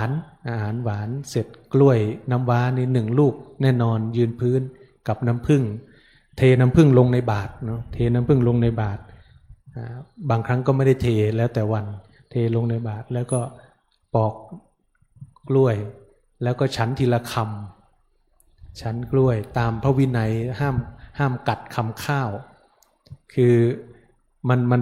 กล้วยนี่มันเป็นลูกเนาะกัดครึ่งเนี่ยหรือกัดทีละเล็กทีละน้อยเนี่ยถ้าว่าตามเสขียวัตรแล้วเนี่ยมันก็ไม่ถูกหลวงปู่ท่านก็ใช้วิธีการใช้ซ่อมเล็กเนี่ยตัดทีละน้อยตัดเอาทีละชิ้นคือไม่กัดไม่ได้กินกล้วยแบบกัดนะอันนี้คือรักษาข้อวินัยท่านก็ตัดเป็นชิ้นเล็กๆนะเอาซ่อมจิ้มทีละเล็กทีนั้นก็ฉันไปฉันเสร็จเรียบร้อยก็ลูกศิษย์แต่ถ้าลูกศิษย์นั่งมองเนี่ยท่านจะฉันไม่เยอะฉันไม่นานกลัวลูกศิษย์จะไม่พอฉันดังนั้นเวลาท่านฉันก็จะหลบทุกคนต้องหลบให้ท่านฉันของท่านจะค่อยๆฉันไปท่านจะไม่ได้รีบเนาะเหมือนกับเวลาผู้ปฏิบัติเข้าปฏิบัติบางทีอาจารย์ให้ทานอาหาร1 ชั่วโมงเวลาเข้าปฏิบัติทานยังไงก็ได้ให้ทาน1 ชั่วโมงโยมเคยมาปฏิบัติที่วัดเมื่อเดือนเมษาที่ผ่านมาโยมที่อาตมารู้จักก็มาเล่าให้ฟังมาถึงวันแรกก็ตักอาหารโอ้โห อาหารดีมากเลยฝีมือแม่ครัวดีมากเลยนะอย่างนี้โยมก็พูดนะโยมนี่อร่อยหนออร่อยหนอนะอร่อยหนอพอปฏิบัติไปได้หลายวันอาจารย์ที่สอบอารมณ์ก็บอกว่าให้เคี้ยวให้ละเอียดเคี้ยวยังไงก็ได้เคี้ยวให้ละเอียดคำละ100 ครั้งโอ้ท่านอาจารย์ยอมรับเลยนะพอเคี้ยว100 ครั้งปุ๊บไอความอร่อยที่มีอยู่ไม่เหลือแล้วมันไม่เหลือแล้วมันไอความติดสุขความติดอร่อยเนี่ยมันไม่เหลือเลยท่านอาจารย์โยมตอนแรกเนี่ยเรากินไปเนี่ยเรารู้สึกอร่อยพอเคี้ยว100 ครั้งเนี่ยโอ้โหมันไม่เหลือแล้วขอบคุณมากนะขอบคุณที่อาจารย์ท่านสอนให้เคี้ยวให้ละเอียดให้เคี้ยวให้ละเอียดเคี้ยวกำหนดเคี้ยวไปนั่นแหละโยมเคี้ยวจนความอร่อยไม่หลงเหลือแล้วไม่ติดสุขในความอร่อยในความกินเคี้ยวกินก็คือกินนั่นแหละกินเพื่ออยู่เพื่อให้ปฏิบัติเนี่ยนะเขาก็เลยรู้สึกว่านี่ก็เป็นการปฏิบัติเหมือนกันเขาก็ชอบว่าอาจารย์สอนให้ละเรื่องความติดใจในรสในอะไรได้นะแต่ก็รสเบื้องต้นก็สำคัญนั่นแหละแต่ว่าก็ทำให้ได้เรียนรู้ว่านี่คือการปฏิบัติแล้วก็หลวงปู่ท่านก็จะฉันไปฉันเสร็จก็ทำธุระส่วนตัวทำธุระส่วนตัวเสร็จท่านก็จะนั่งเก้าอี้นวดให้สักพักแล้วก็อ่านหนังสือให้ท่านฟังหรือบางทีท่านก็เปิดธรรมะฟังหรือบางทีก็ฟังธรรมพื้นเมืองแล้วแต่จังหวะของท่านถ้าไม่มีญาติโยมมานะถ้าไม่มีญาติโยมมาอันนี้คือช่วงท่านอายุเยอะมากแล้วเนาะอันนี้ไม่ได้เล่าช่วงวัยหนุ่มวัยอะไรเพราะอาตมาเกิดไม่ทันแล้วก็ไม่รู้ว่าแต่เท่าที่รู้มาก็คือท่านก็เป็นอย่างนี้แหละท่านก็เป็นของท่านมาตั้งแต่เป็นเนนน้อยแล้วเท่าที่ได้รู้ได้ฟังมาท่านเป็นของท่านมาอย่างนั้นก็ทำของท่านมาท่านก็จะพักช่วงบ่ายก็จะมีพักบ้างเสร็จแล้วก็ตอนเย็นตอนบ่ายประมาณบ่าย3 โมงก็ฉันยาหอมฉันน้ำปานะเห็นไหมก็ลูกศิษย์ก็ถวายเสร็จแล้วก็นั่งฟังธรรมให้ลูกศิษย์อ่านบ้างหนังสือที่ท่านให้ลูกศิษย์อ่านแต่ละคนก็จะได้ไม่เหมือนกันเหมือนท่านสอนลูกศิษย์ไปในตัวด้วยนะสอนลูกศิษย์แต่ละคนได้หนังสือแต่ละเล่มมาไม่เหมือนกันบางคนได้อย่างนั้นบางคนได้อย่างนี้ก็ท่านก็เลยสอนไปในตัวเสร็จแล้วก็ออกไปขึ้นกรรมฐานให้ญาติโยมสอบอารมณ์ตอนเย็นก็สอบอารมณ์เสร็จก็ทำวัดที่ห้องพระทำวัดเสร็จอะไรเรียบร้อยก็ก่อนจะจำวัดก็ยังทำอีกนะหลวงปู่เนี่ยก่อนจะจำวัดก็อยู่กับการไหว้พระอีกกว่าจะจำวัดนู่นก็4-5 ทุ่มส่วนใหญ่ก็5 ทุ่มเที่ยงคืนแล้วก็ตี 4 ตี 3บางทีท่านก็ตื่นแล้วท่านก็เป็นของท่านอยู่อย่างนี้นะเป็นของท่านอยู่อย่างนี้ก็อาตมาก็ว่าหลวงปู่ท่านก็ไม่ได้ไปทำอะไรหรือมีกิจกรรมอะไรที่มันแปลกกว่าการเป็นพระภิกษุธรรมดาแต่เพราะการที่ท่านปฏิบัติมาอย่างนั้นองค์คุณของท่านที่เราสัมผัสได้ก็รู้สึกว่าท่าน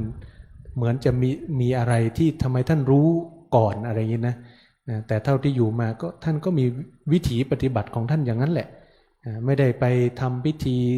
ต้องเสริมอะไรให้วิเศษอะไรไม่มีเลยไม่ได้ไปเข้ากรรมฐานพิสดารอะไรก็ไม่มี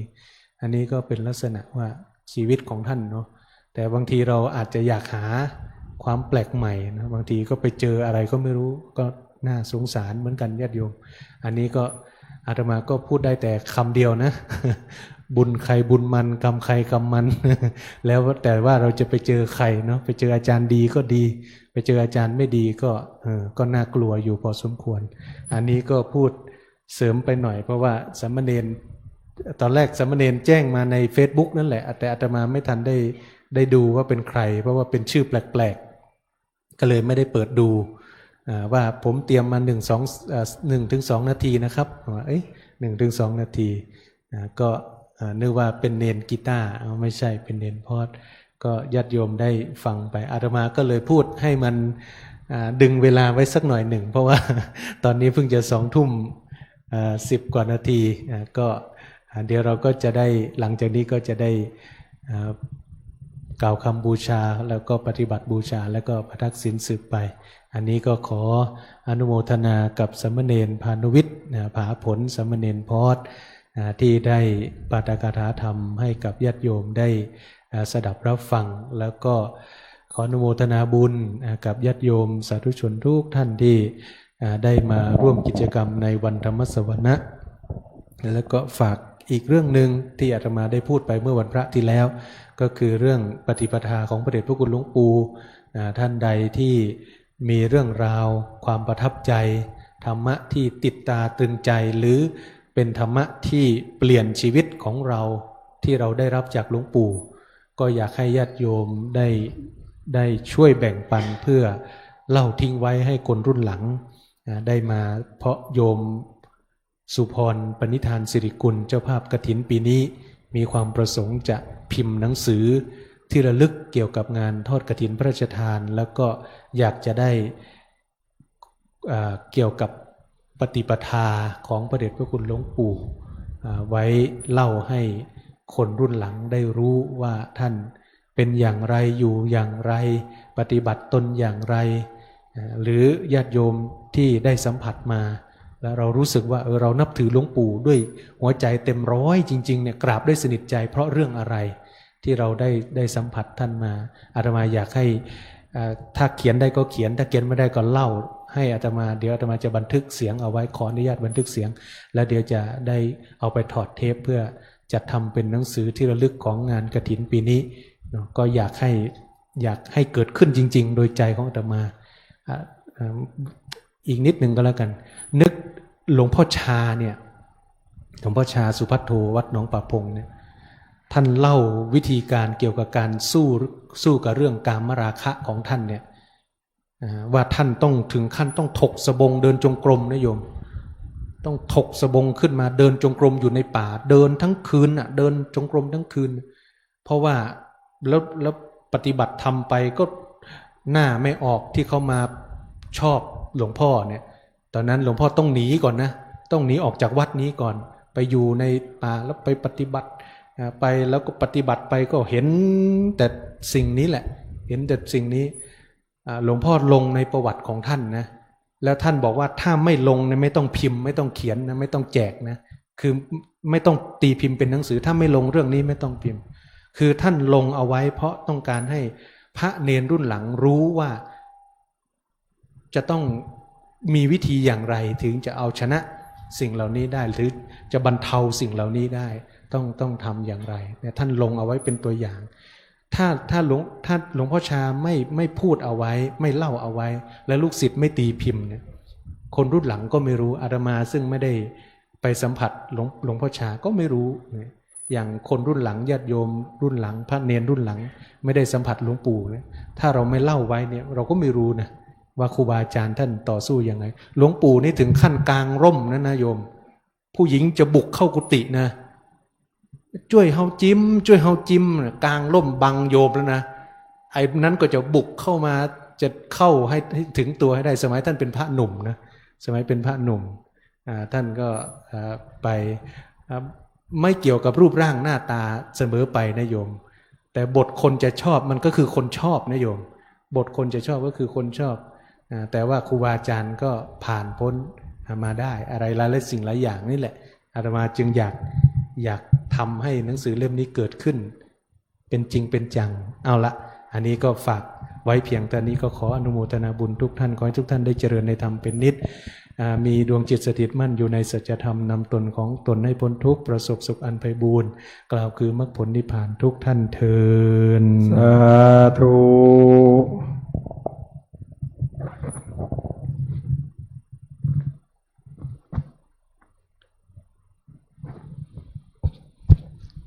เอาไม้ให้เนนพอตเตอร์ด้วย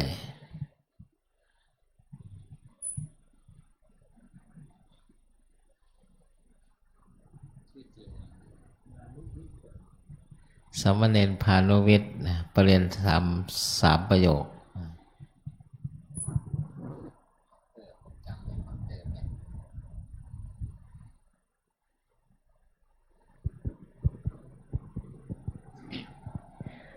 ยะถาวาลิวหาปุราปาริปุเรนติสาคารังเอวเมวะอิโตทินังเปตานังอุปกปปติอิจิตังปฏิตังตุมหังคิปะเมวะสัมมิจฉตุสัพเพปุเรนตุสังกปาจันโทปนรสโสยถามณิโชติระโสยถาสพพิติโยวิวัชชันตุสัพพะโรโควินัสสตุมาเต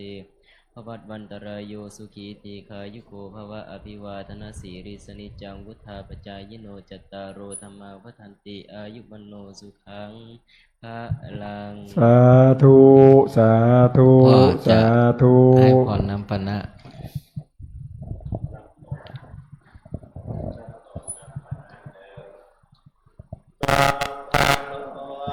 เวเลโมโตสัพพสัตตาภวะ ปัสสิโตสัพพะเวร เต กันโตเนปุตโตจตุวังภวสัพพิติโยวิวัชชัน ตุสัพ ปะโลกโควินาศตุมาเตภวัตวัน ตาราย โยสุขิเทคายุโกภวะอภิวา ตั ท นาเสเลสันเนจ จังวุฒาปัจจายโนจัตตารโอมาวัฏันเตอายุวันโนสุขังภาลัง สาธุสาธุสาธุ ญาติโยมถือเครื่องสักการะในมือ การปฏิบัติบูชาหนึ่งอามิสบูชาหนึ่งเดี๋ยวขอท่านมหาได้นำบูชาด้วยเครื่องดอกไม้ธูปเทียน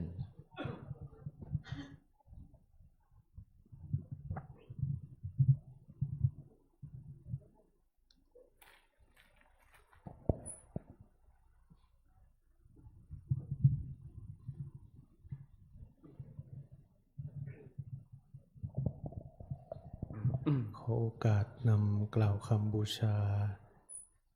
ดอกไม้ทุกเทียนเครื่องสักการะ ยะมัมหะโข ยะมามหะโข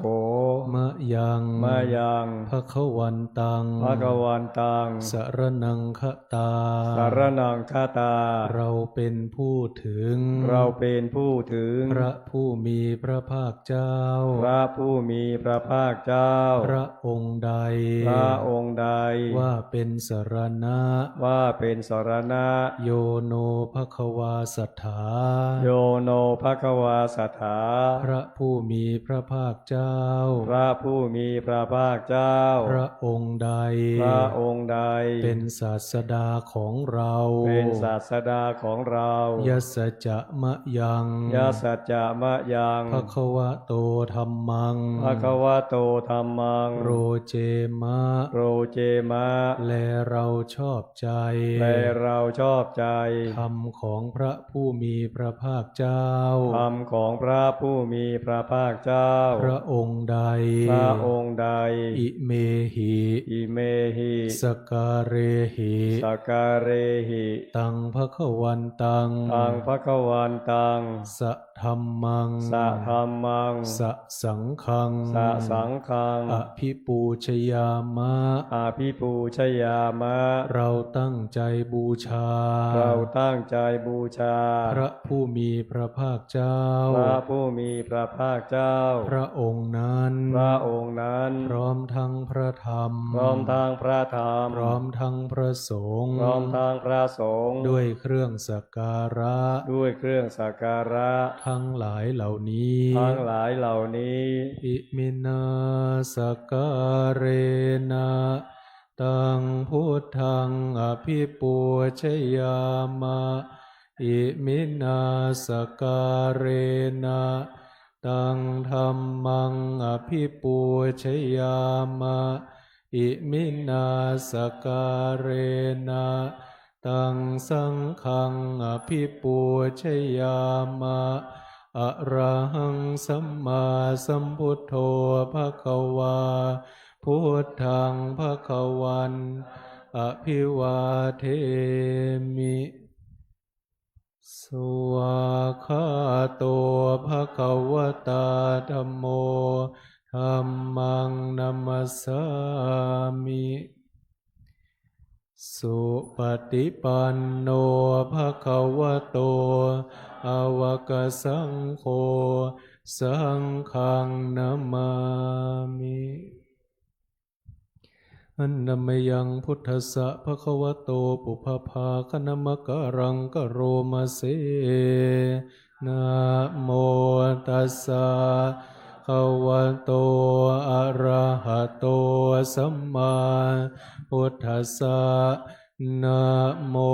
ตัสสะภะคะวะโตอะระหะโตสัมมาสัมพุทธัสสะนะโมตัสสะภะคะวะโตสัมมาสัมพุทธัสสะอันนมยังพุทธานุสตินยังกะโรมเสภะคะวะอะระหังสัมมาสัมพุทโธเวชชาจารณะสัมปันโนสุขโตกวิทูอนุตตโรปุริสธรรมสารทิสัตเทวมนุสานังพุทโธภคะวาติกายเยนวาจายวเจตสวาพุทเทกุกมังปะกตังมยายังพุทโธปฏิคันหตวจจยันตัง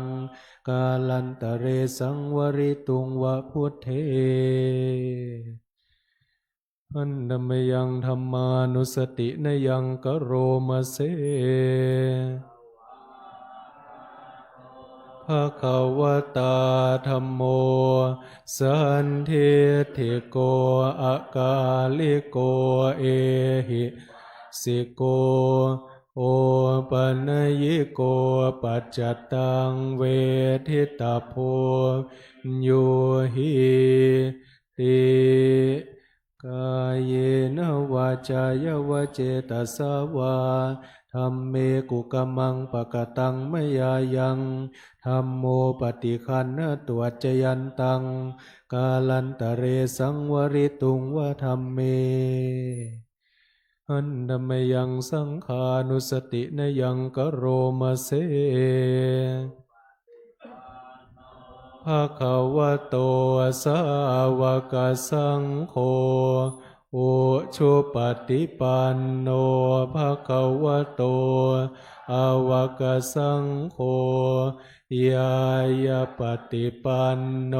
ภะคะวะโตอาวกสังโฆสามีจิปฏิปันโนภะคะวะโต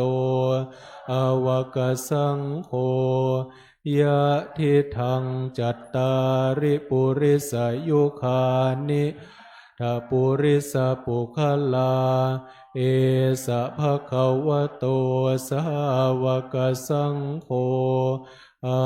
หุนัยโยหุนัยโยทักขินัยโย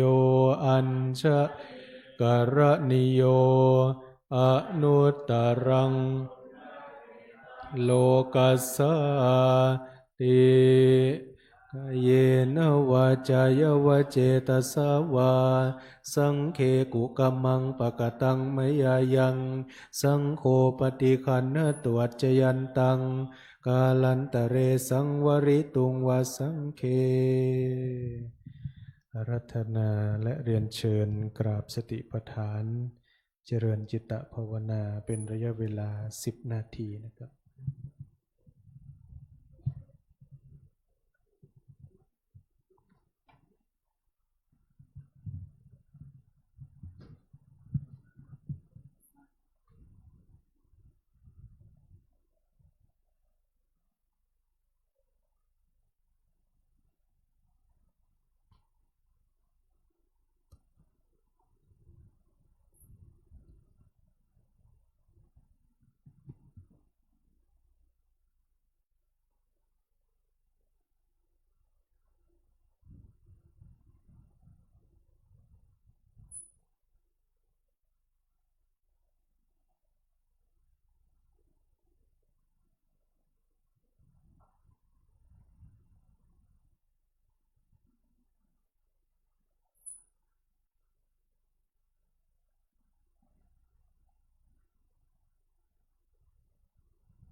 เปิดหนังสือค่อยๆคลายออกจากสมาธินะเปิดหนังสือไปหน้าที่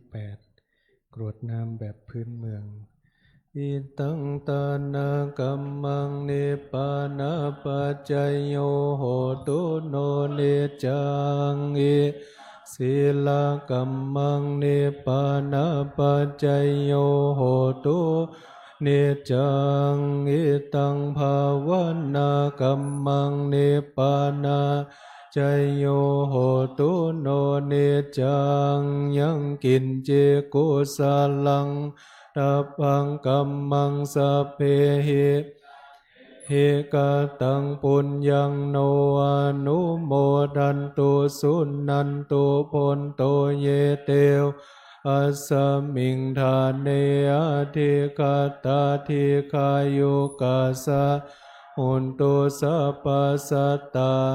สุขีอัตตานังปริหารันตุมาตาปิตาตาหุนตุทุกขาปามุจจันตุสัพเพยากาสุขิตาหุนตุทุกขาปามุจจันตุสัมอายาติกาสุขิตาหุนตุทุกขาปามุจจันตุเพปิสาสัพเพยัคขาสัพเพเปตาสุขิหุนตุทุกขาปะมุจจันตุสัพเพนักขัตตาสุขิหุนตุทุกขาปะมุจจันตุสัพเพเทวาสุขิหุนตุทุกขาปะมุจจันตุสัพเพอาจาริโยสุขิตาหุนตุทุกขาปะมุจจันตุสัพพสัมปติสมิจฉันตุโววันตามิพุทธังสัพพังโทสังฆมัฏฐาเมพันเตวันตามิธัมมังเมโตสังฆมัฏฐาเมพันเตวันตามิสังฆังสัพพังเมสังฆมัฏฐาเมพันเตวันตามิกุโรโอปัตยาจาริเยสัพพังเมโตสังฆมัฏฐาเมวันตามิกัมมัฏฐานังสัพพังเมโตสังฆมัฏฐาพันเตวันตามิอาราเมภัทธสีธรรมเมพันเตวันตามิเจติยังสัพพังสัพพัทเนสุปฏิทิตาสรีราธาตุมาโพธิงพุทธารูปังสกาลังสัทธาโลเกเตวะโลเกพรหมะโลเกชัมพูลังกาทิเปสรีราธาตุโยเกสาโยอะระหันตธาตุโยเจติยังคันธกุติง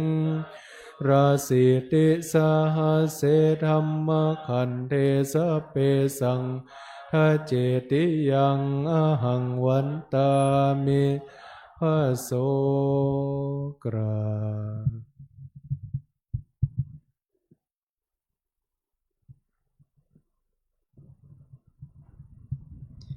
น้อมวันทาระลึกถึงพระเดชพระคุณหลวงปู่วันตามิพันเตสัพพังอปาราทังคาธรรมเมพันเตมยากตังปุญญังสามิอนุโมทิตัพังสามินากตังปุญญังไมหังตาพังสาธุสาธุอนุโมทามิกรา